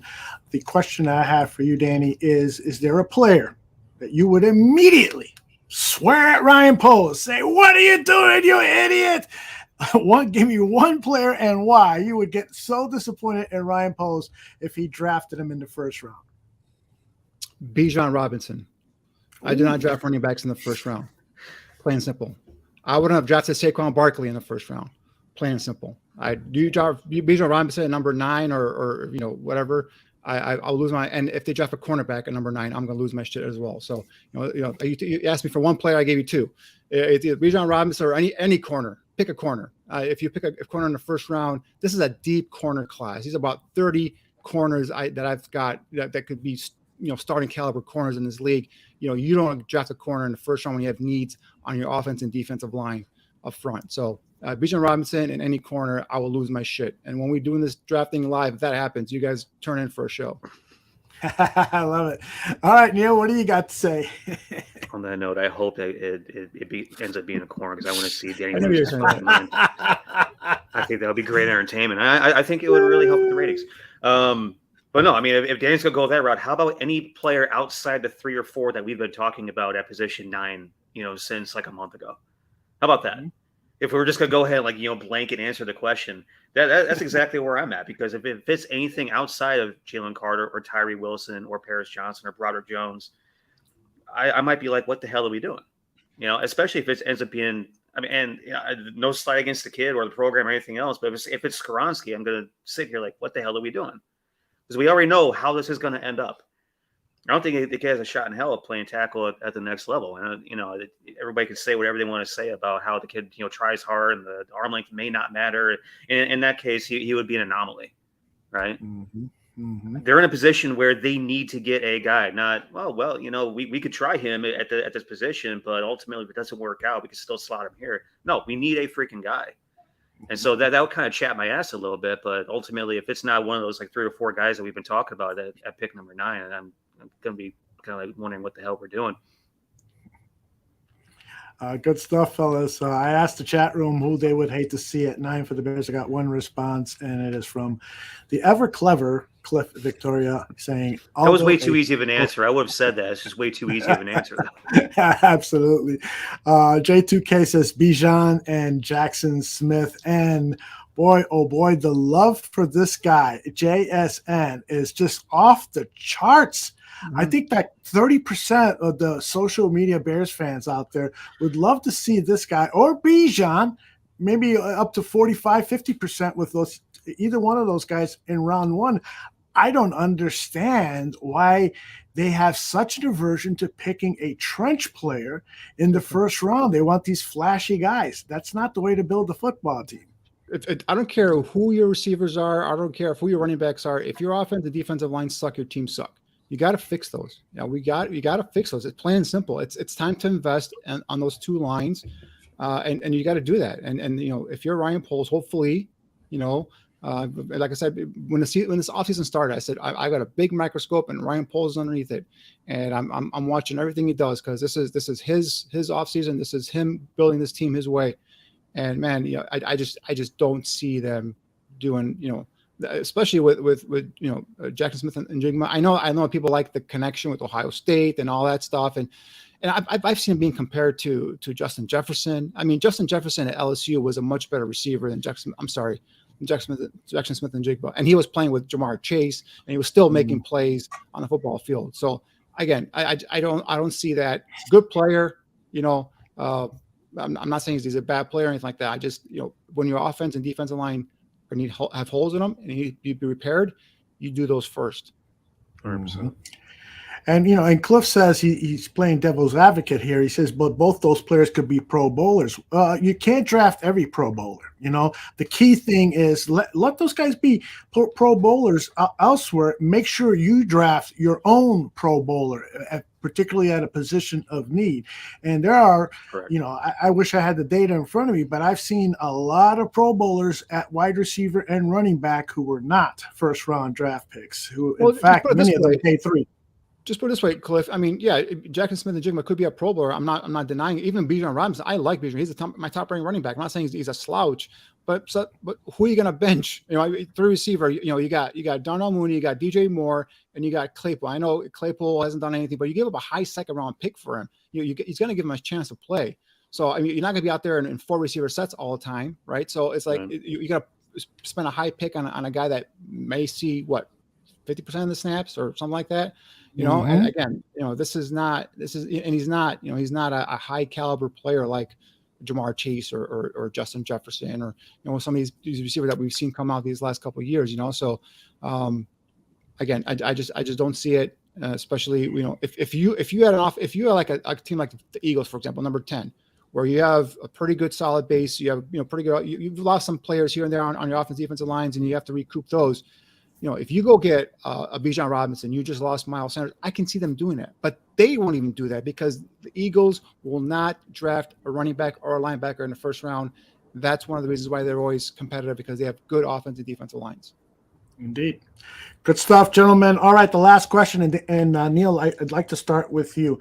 I have been for months now saying that the Bears' number 1 running back will be drafted on what's day 3? What's the day for day 3? The 29th of the 30th Saturday. of April, whatever. Yeah, that Saturday. 29th. That's when the 29th. The 29th. That's when the Bears will draft their number 1 running back. I really believe that because it's such a deep class. But I want to know from you guys, starting with you, Neil, first.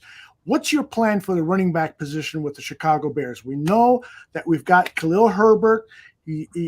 Talk to me about him and how he fits in. Talk to me about the new guy that we just signed, Deontay Foreman, and then talk to me about what you are going to do in this draft so that this running back class for 2023 for the Chicago Bears team is going to be outstanding.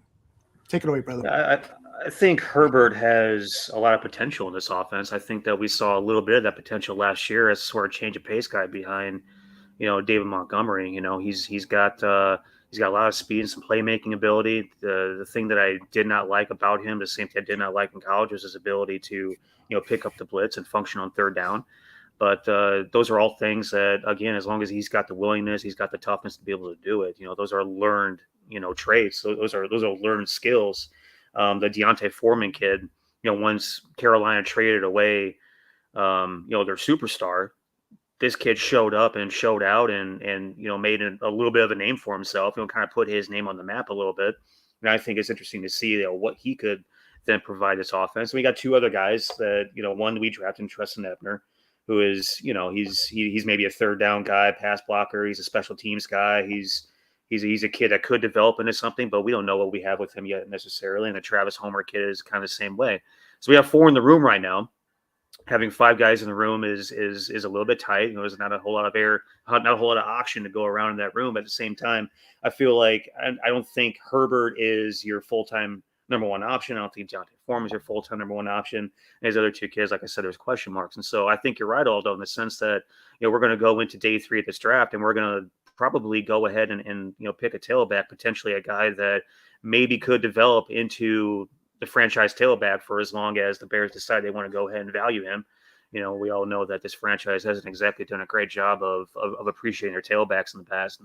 Rarely do they make it into a second contract. So it'll be interesting to see exactly what they do. I mean, 2 guys that I really have fallen in love with. The first one I've talked about ad nauseum is the Brown kid from Illinois. I think he has everything that you want. David Montgomery with a little bit more explosion. He's tough on third down. He picks up the blitzes. He's got the willingness and toughness to be able to do it. He can function out of the backfield in the passing game. He's a beast in the run game. Not only is he quick and fast and explosive, but also he'll be more than happy to run your ass the hell over, especially in goal line situations. And so I really like the way that kid carries the ball. And the Abanikanda kid from Pittsburgh has really sort of not necessarily exploded or risen for me, but the more that I watch of that guy, the more I like him. And he put up some really good numbers during his pro day earlier last month. It wasn't this month. It was last month, I believe, a couple weeks ago. And that was really impressive. But, again, all these Pittsburgh guys end up going into their pro day and, throwing up really impressive numbers. That's a testament to that strength staff over there. That strength and conditioning staff does a phenomenal job developing these guys, making sure they're athletically, capable of being impact players at the NFL. You can never really go wrong in terms of an athletic, tough dude from the University of Pittsburgh. And so those are 2 guys, just like right off the top of my head, without going through a list of running backs that I don't actually even have written down in front of me right now. But 2 guys that I've grown to really like. The Chase Brown kid, I feel like, if I'm in position to get him on day 3 as early as I need to, if he's on the board, I'm going to go ahead and take that kid. I am sold on Chase Brown. I think he could be the guy to bring it to that running back room to see what happens. Yeah, for me, I'm in my minority here. I'm not worried about the running back position. You guys all know I was a huge Khalil Herbert fan coming out of Virginia Tech, and when that was a 6th-round pick they made, I was excited, and I think he's gone ahead and proved me right here in terms of what he does. When he's on the field, he's productive. The only thing with him, and Neil touched on it, is staying healthy, staying on the field. He's had some nicks here and there, and missed some time. So obviously, bringing in Deontay Foreman, who's a different runner than Khalil Herbert. Khalil Herbert's got more of that cutback vision, the ability, some contact power and balance to be able to bounce off of guys. Foreman's more of like a downhill guy that can, and just kind of hit the hole and take it downhill, and he can run with some power, lower his pads, and then also he's got some surprising speed for a big guy. And I think those would be a nice 1-2 punch there. We talked about Homer. I think he's going to be primarily our special teams guy, but also a guy that can come out of the backfield and and catch the ball as well. So that's a nice change of pace there. I do think they're going to draft a guy on day 3. My expectation is there's gonna be some wheeling and dealing. They're gonna get some extra picks, and I think they are gonna pick up running back. And I think Ebner is a guy that last year really kind of disappointed. Not only me, but I think might have disappointed the coaching staff, because by the end of the year he was benched, and a journeyman guy like Evans, Darrington Evans was getting his carries. So I think Ebner's out. I think to bring in a young guy, and a couple of the guys that I've kind of earmarked, and again, for our Patreon customers, I'm going to be breaking down some of these running backs and coming up here soon, so you can watch my full breakdown of these guys. But the chat, awesome. You guys are jumping in here, and Niel, I touch on it. Israel Abakanda from Pitt is a guy that I think is going to go that 4th round range. That could be a guy that can be a real gem in this draft. A guy that no one's talked about is Xavier Valade from Arizona State. He's a guy that played 5th year, a senior. Played at the first 4 years of Wyoming. This past year was at Arizona State. And I think Gabriel today tweeted out his numbers today at this pro day. 5'11", 204, ran a 4.40, 10 plus foot broad jump, 22 reps on the bench, had a 40-inch vertical, 7 even on the 3 cone. So he's got some phenomenal numbers, at 3 1,000-yard seasons, 2 at Wyoming this past season at Arizona State, can catch the ball in the backfield. I think he had 37 receptions. This past season with Arizona State. So that's another guy for sure is going to be available in that 5th round range, probably. Sean Tucker from Syracuse is a guy I earmarked. He unfortunately has this mystery medical, condition or something that clearance that he's allowed not to participate at the combine and his pro day. He came out on Twitter said, he's looking to get a medical clearance. So we obviously can't get into in terms of what it is or what it could be, but he's a guy from Syracuse, more of a bigger body guy. Another guy kind of lower his pad level, runs well behind his pads, and a guy that surprisingly, does a decent job coming, catching the balls out of the backfield as well. So there's a ton of guys here. I think someone in the chat mentioned Mike Hall from Northwestern. Not a guy that's going to really, impress you off the cuff, but just his numbers are good in terms of his athletic ability. The guy runs hard, can catch the ball out of the backfield. Again, you're not looking for a guy to come in here and be a day 1 starter, but you're looking at a guy that's got potential, that's got a skill set that can kind of complement your other 2 veterans, and then just kind of work his way through the rotation here and become hopefully an eventual starter. So yeah, I'm not that worried about running back. Maybe I'll be proven wrong. We'll see. But I love the fact that we have Khalil Herbert and Foreman starting, or go 1-2 punch, and then bringing in a kid as a day 3 pick that can compete there as well. So I'm not worried. Nobody did anyone mention Tajay Spears? I didn't know, because I think Spears is going in 2nd and 3rd round. Really, that early? Wow, jeez. Yeah. I fell in love with him down at the Senior Bowl, and I'd love to, one of the reasons I'm not worried, Danny, but one of the reasons I'd like to see depth in that running back room is so that we could take the burden off of Justin Fields running the ball. We still want to, of course, utilize that electric aspect of his game, but we don't want to use it so often enough that as the game wears on, his mechanics get worse because he's tired, because he's been banged around and so forth. I'd like to actually see the running backs, be the leaders in rushing and not just have to depend on Justin Fields getting 1,000 yards. And so I'd love to see, I think that the running back room, and I did forget the Homer kid that was acquired, but he's going to be more for special teams and then some special plays on 3rd down. But I'd love to see an electrifying back, who can run a 4.4, who can break the big one. Tristan Ebner was supposed to be that guy. He was supposed to be that pass rushing guy that came in on third down, but he couldn't pass block. And hopefully the Bears can find somebody in this draft on day 3 that can provide those types of weapons. Guys, I'd like to go here another 10, 15 minutes if I have your permission. We've been getting a lot of questions in the chat room about cornerbacks, and would love to hear from you guys about cornerbacks in this draft that really interest you and make you think, okay, this guy would be a great day 3, or even heck, I would I would invest a day 2 pick on this cornerback because he would really, really fit well. I know Danny has an aversion to cornerbacks right now, so I'll start with you, Niel. I wouldn't rule it out that at pick 64, the first pick of the 3rd round, that he goes ahead and takes a immediate impact corner, because Poles at the very beginning of this pre-draft, period here has said that he is going to address cornerback this offseason. And he hasn't done it yet in free agency, which leads me to think that he is going to try and get an immediate impact player in the draft, which would mean that there would be probably some kicking around at around 64.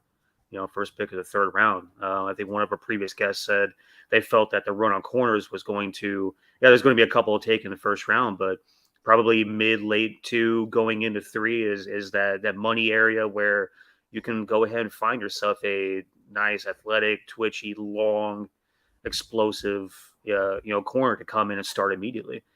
Some of those guys that I really like. I mean, Darius Rush, I think, has had one of the best pre-draft processes of corners I've seen since we've been doing the show together.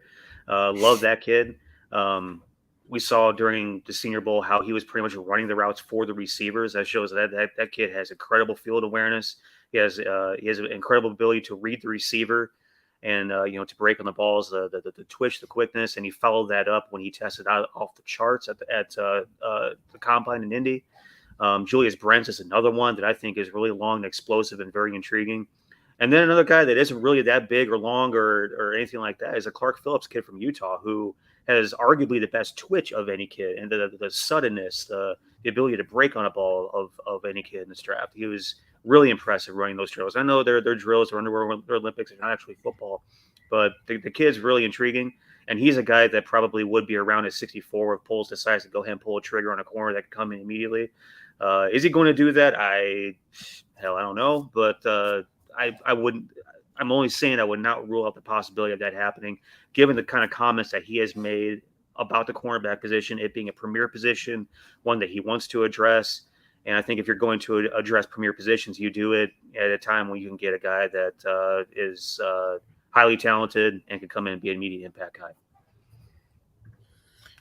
Yeah, I mean, although I know you're joking in terms of me being opposed to corner, I just don't want a corner in the 1st round because there is a ton of depth. Take a safety in the 1st round. Man. Just go ahead and do that. Take a safety. A ton of depth in this draft class for the cornerbacks, but and then again, I might be someone that you guys don't agree with there, but I think Kyler Gordon is, to me, is an outside corner. He's not a nickel slot corner. I know that's where he started off last year, and I remember he started off and he was a little.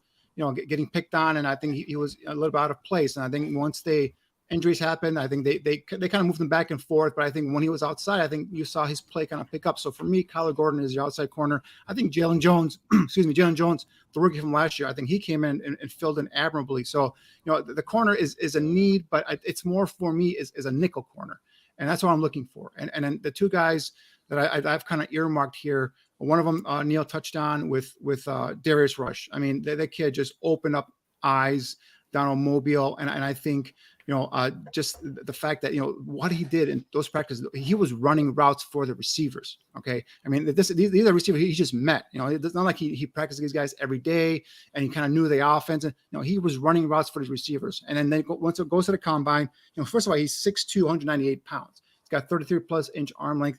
It ran a was it a 4.36 with a 1.51 10-yard split, a 35-inch vertical. The kid's super explosive. Makes plays on a ball. So that's one kid. But I think he might have just kind of bumped his stock up, or he might go second. Maybe second round. I don't know if he makes it to the 3rd round. We'll see how the rush goes there on cornerbacks. Again, it's a really deep position group. The other guy, and it boggles me, and maybe Neil, you can touch on this, but he's always listed as a safety, but I see him as a nickel, and it's Jartavius Martin from Illinois. Mm-hmm. I mean, he played nickel for them. I know he backed up, in terms of some safety, but I mean, this guy was a nickel corner, and he was covering guys, and he's physical, and he's a guy that can play a two-way go. He's a guy that if you want him to come in on a nickel corner blitz, he can be that guy. I love his physicality. I love his awareness, and when he's back there in coverage. 3 interceptions. I think 11 passes broken up this past season for the Illini. So another guy that I would love to see that type of player, Jartavius Martin, come in here and be a nickel corner, because again, I'm thinking Jalen Jones on the outside, and then Kyler Gore on the other side with Jalen Johnson backing them up. And then I kill like Martin or Rush if you get them. Those are the kind of guys. And again, we're just touching the surface here on these cornerbacks. There's this kid Bennett from Maryland.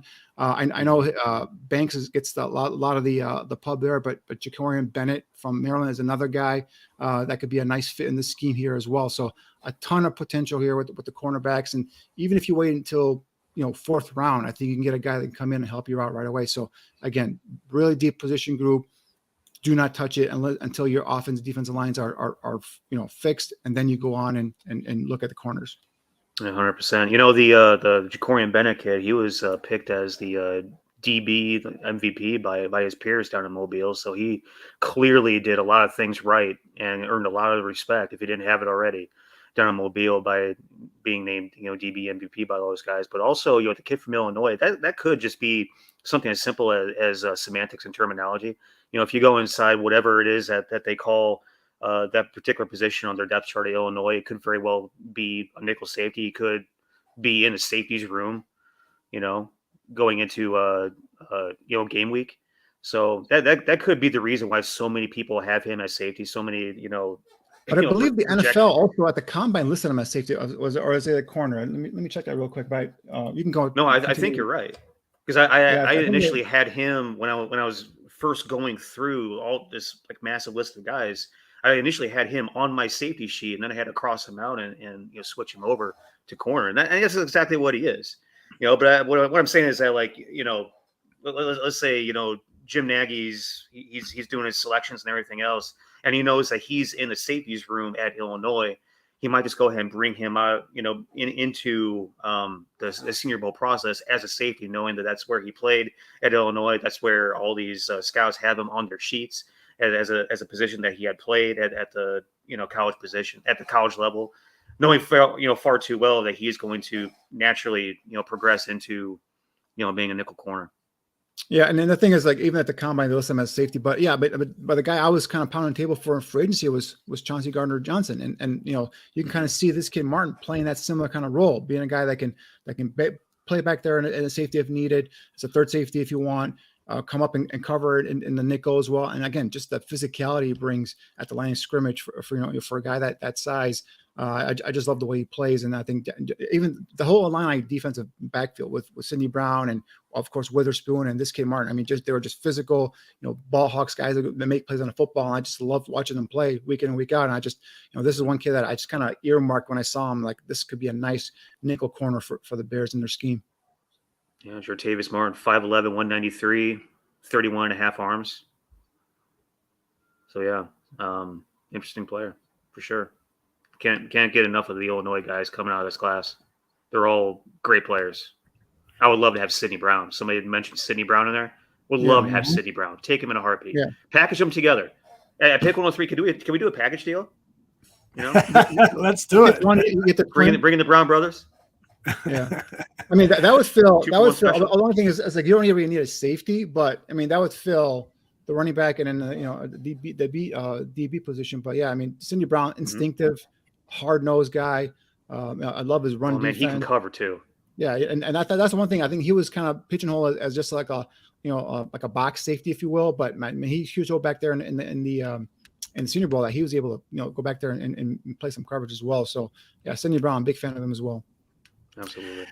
Let's knock out a couple more here before we pull the plug on this episode. Let's see. Let's go with Cliff asks, how important do you think how important do Danny and Niel think about the Bears 30 interviews? They've get 30 interviews over at Hallis Hall. Is that how it works? Or 30 interviews at Hallis Hall. It ends up being over 30, but yeah. Yeah. Do you think, for instance, that they bring in a Jalen Carter knowing, we really don't want to draft him, but we want people to maybe think we do, or maybe another position player like that? Would they invest something in trying to fool the opponent? Do you think that these interviews are important? Talk about that for a while. Go ahead, Niel, start us off. I don't think you do it to fool opponents. I don't think it's optics at all, because you have very little time as it is to be able to get deep inside the mind of one of these potential prospects you're taking. But the thing about it is, especially with Jalen Carter, you have so many questions and so many different types of color flags that pop up with his background and what we've seen in the pre-draft process with him, that you need to bring him in. If you have a position to potentially take him at 9, you need to bring that kid in and get all those questions answered. But that's the whole point behind these interviews, is that you're able to spend an inordinate amount of time with all these individuals that could fall at particular positions in the draft where you're sitting, depending on where you project them, right? And each team is going to have different players projected at different positions for different needs and wants. And so each team is going to bring in different players, obviously, and they're going to be able to, bring these individuals into their facilities and get them on the board, ask questions that were maybe kind of flimsy going through schools in the fall, particular players that I've had to talk about when I was at Mississippi State. Now, and we were a different operation in the sense that the two coaches that I was around allowed us to be as transparent as we needed to be, talking about these kids' character backgrounds and play histories. But for other programs like, for instance, like Michigan State is one that pops off the top of my head as a particular program that wasn't very transparent about their kids, especially if they had issues, right? They would say, well, there's this issue and it was handled in-house and it's no longer an issue anymore, type of deal, without going to too many specifics and details, which I don't think is a great way to do business. I think that's kind of horseshit, but to each their own, I suppose. But for a kid that was at Michigan State that may have had some rumors, may have had some question marks, whatever the case may be, potential character flaw, that's a perfect example of a type of kid to where this is so important for, because you get to then see that kid at the table or on the board and answer the questions and look him in the eye and shake his hand and see exactly what kind of individual you're sitting, and who is sitting in front of you, and being able to answer all those different types of questions, whether they be character related, play related, human related, football intelligence related. Now, to be fair, you do also get these opportunities at several different other parts of the pre-draft process, right? You get them at the combine, you get them at the Senior Bowl if he gets invited there. You may even run into him, while you're on campus as a scout, visiting, doing one of your typical visits or, your follow-ups or whatever the case may be, but you never get a chance to just go ahead and spend an entire day with a kid and really get a chance to know the human being that you may be, picking up in the draft, that your owner may be spending, multiple millions of dollars in salary on and multiple millions of dollars in signing bonus on. I mean, these are investments after all. So you need to vet out these things, and that's why they're so very important. Now with the Bears, they're going to make sure that they bring in guys that are well outside of the region so that they count towards the 30 visits, and you're not bringing in a local kid because the local kids don't count. They can bring in, Adebore as many times as they want to. They could bring in Chase Brown as many times as they want to because they're local kids. If there was a kid at Notre Dame, maybe we'll bring him in. NIU, they could bring him in. Generally, like a Midwest kid, if they're within a reasonable driving distance, I forget exactly what the number is, they could bring him in as many times as they want. You would bring in the kid from Georgia. You want to bring in the kid from Texas, from Florida, right? The kid that either played school there or grew up in that area are the kids that you want to bring in so that you can bring in as many kids as possible to help make your decisions. And in terms of the local thing, it's either kids that grew up in the area or played school or played football at a school in the area, right? So you can have a kid that played ball in New York, but if he's from Downers Grove, you can go ahead and bring that kid in. It counts as a local visit. The same kind of logic applies for pro days as well. So just, a bunch of different ways I just answered that question, but ultimately, yeah, these visits are absolutely crucial because you're talking to kids, not for optics, but for potential and ultimately, final consideration into how you navigate your draft board, move the cards up and down, and see how much of a fit these guys truly are in your program. And a lot of times before you go into these visits, it's splitting hairs. These help make those hairs a lot more thicker and able to sort through. Yeah, I mean, I'm pretty similar. I think they're very important. Not necessarily if you're bringing a player for a top 30 visit, doesn't mean that you're going to draft them or you're looking to draft them. A lot of times what these teams are doing is they're just bringing all these guys in to get some more information on them because they're building this database. So in 4 years and 5 years, excuse me. Sorry about that. In 4 years and 5 years, when the kid's a free agent, they have some background information on the kid. They can revisit him if they want to go and pursue him. So, in the case of Jalen Carter, we talked about how important it was to get him on the board. I think with Carter, I think it was a 2-day visit.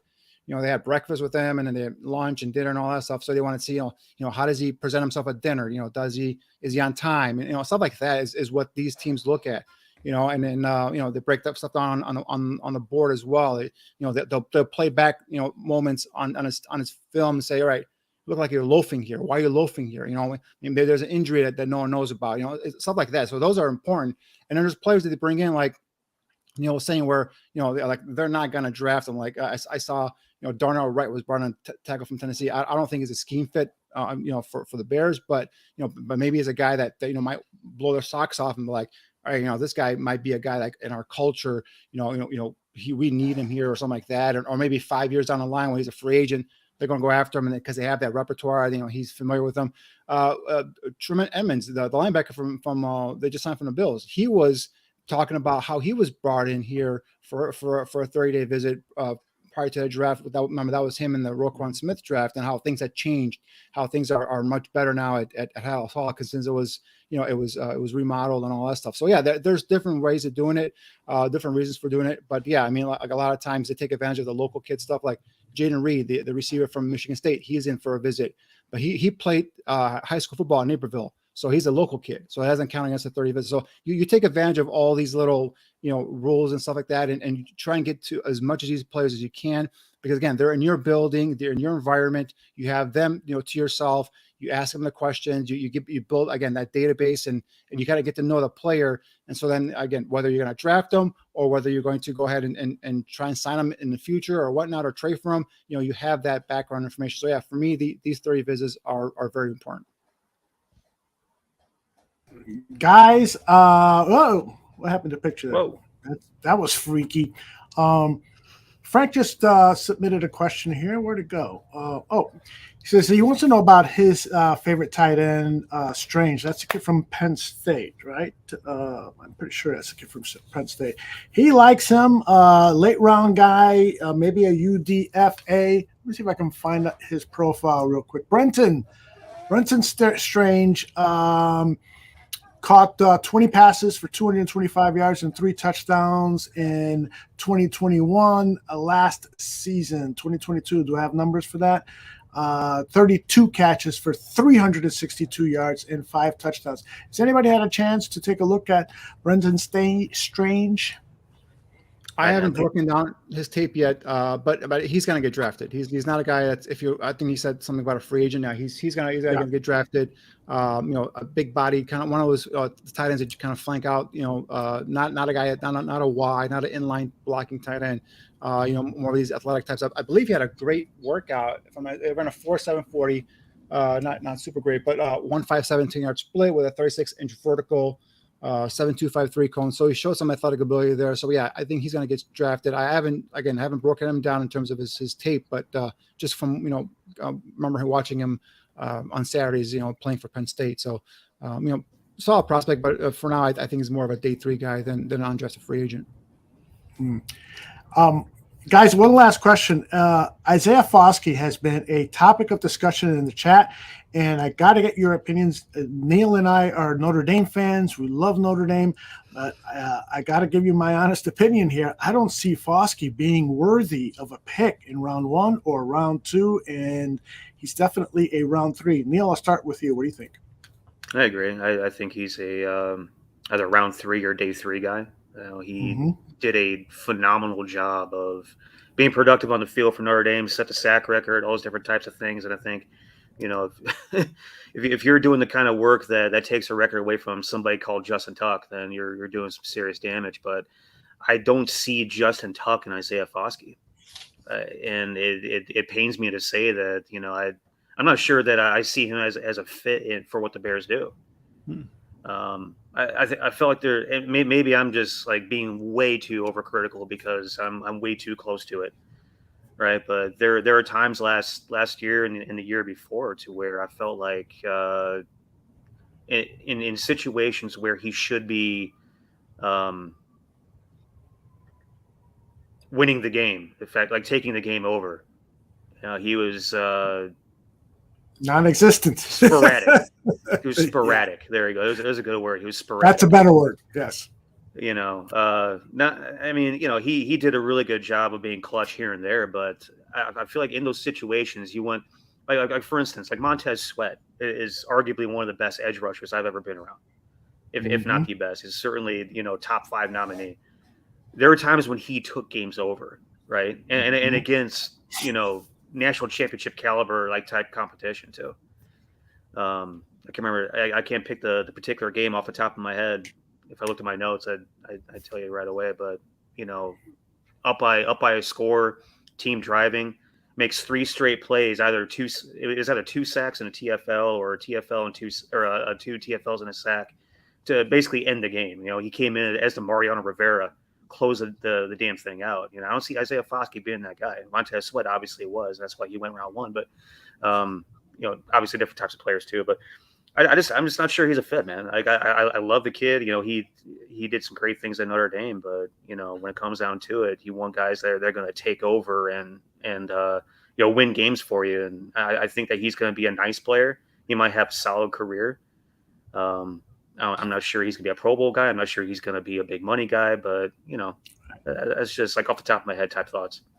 Yeah, that's good stuff. Again, maybe I'm being too hypercritical and too close to the situation too. Yeah, well, Daniel, I'm not, sure? and I agree. And another shameless plug: my Isaiah Foskey scouting report will be up on our Patreon page here within the next couple days. So be sure to I love this that in detail. But yeah, I mean, for me, he's a 4th round guy. You know, I put on his tape just because I've seen his stats and I've seen his production, and I'm like, all right, I've expected it to be kind of see what he's got there. And good athlete, skinny waist, skinny feet, legs. You know, and not a guy, you know, that has no power at the point of contact. You know, gets absolutely whitewashed. And you know how many times I saw a tight end block him 1-on-1, which is not good. You know the sacks. I know he got double-digit sacks the last couple of years, but those are mostly on hustle and just athletic ability. He's a guy that plays hard. You know, he plays hard and give you that, you know, in terms of effort. But yeah, he's not a guy that A, fits the scheme. B, I just think his production was overblown. And again, I think he's a guy that developmental player. You know, a team might bring him in as a 3-4 team and just kind of put him out there, have him play special teams for a couple of years and see what he does, because he's got to get stronger, he's got to get thicker, and he's got no pass rush arsenal. I mean, his thing is, if he doesn't beat you with his first step quickness, yeah, he's done. It's over. The game's over. So yeah, I'm not going to. You know, he's not a guy that I'm earmarked here for the Bears. So it's a little preview of my scouting report, guys. If you know, don't be a spoiler here, but yeah, I'm not a big fan. He's also not Chris Zorich either. I saw that comment in there. He's definitely not Chris Zorich. Chris Zorich was a bigger, badder motherfucker than Isaiah Foskey. But I do understand that, you know, that comparison where Zorich was a better college player than a pro. You know what I'm saying? I think that was the intent of that chat. Zorich was a football player. Foskey's an athlete. Yes. That's the difference. Zorich was a bad dude. Yeah. Absolutely. He was damn near appointment viewing on set. I know, you know, at that time, Notre Dame had a bunch of dudes, right? Mm-hmm. But I mean, when I think about like my early fanhood as a Notre Dame fan, I mean, he's one of the names that pop up for me that actually means something, right? You know, outside of the normals, you know, like Bettis and Rocket, Tim Brown, Tony Rice, all these guys. Like, yeah, those guys are obvious ones. Chris Zorich was one of those names that like meant something to me. And even when he came to the Bears, he had a solid time here. He wasn't just a random guy, but at that time too, the franchise was kind of trashy as well. So If they only move him to linebacker, that's awful if they could have done that. Remember that talk? I was like, put Zorge at linebacker. Really? I do remember that. That was awful.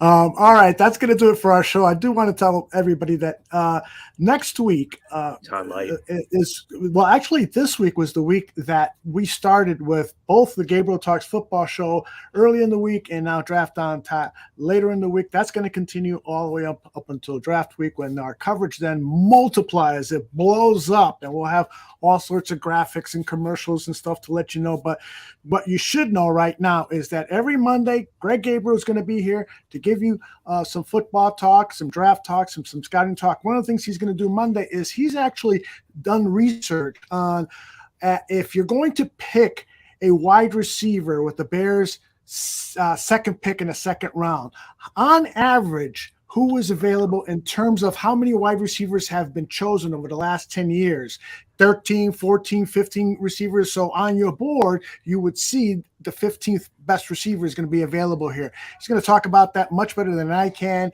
And we've got a couple of other fun things planned for Monday's show.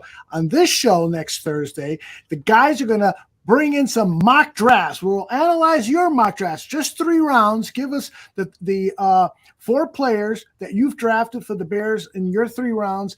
Put them up in the chat room, and the guys will discuss them. We'll have some debates and so forth. So it's mock draft week next Thursday for this show. And that is it for this show. Another reminder. Are we giving our second mock drafts, Niel and I? Yes, you are. Hell yes, you are. Are we allowed to make trades? If you want to, absolutely. All right, just making sure I get the rules straight this time. But only one trade. You know, I see these guys making 15 trades, and then their mock drafts is like the list of graduates coming up. Yeah. Yeah, exactly. It's like everyone in the NFL, in the NFL draft was drafted by the Bears because they traded so often. They had 200 picks. That's not right. Let's not do that. Guys, any final words? Any shout outs you want? I'll start with you first, Niel.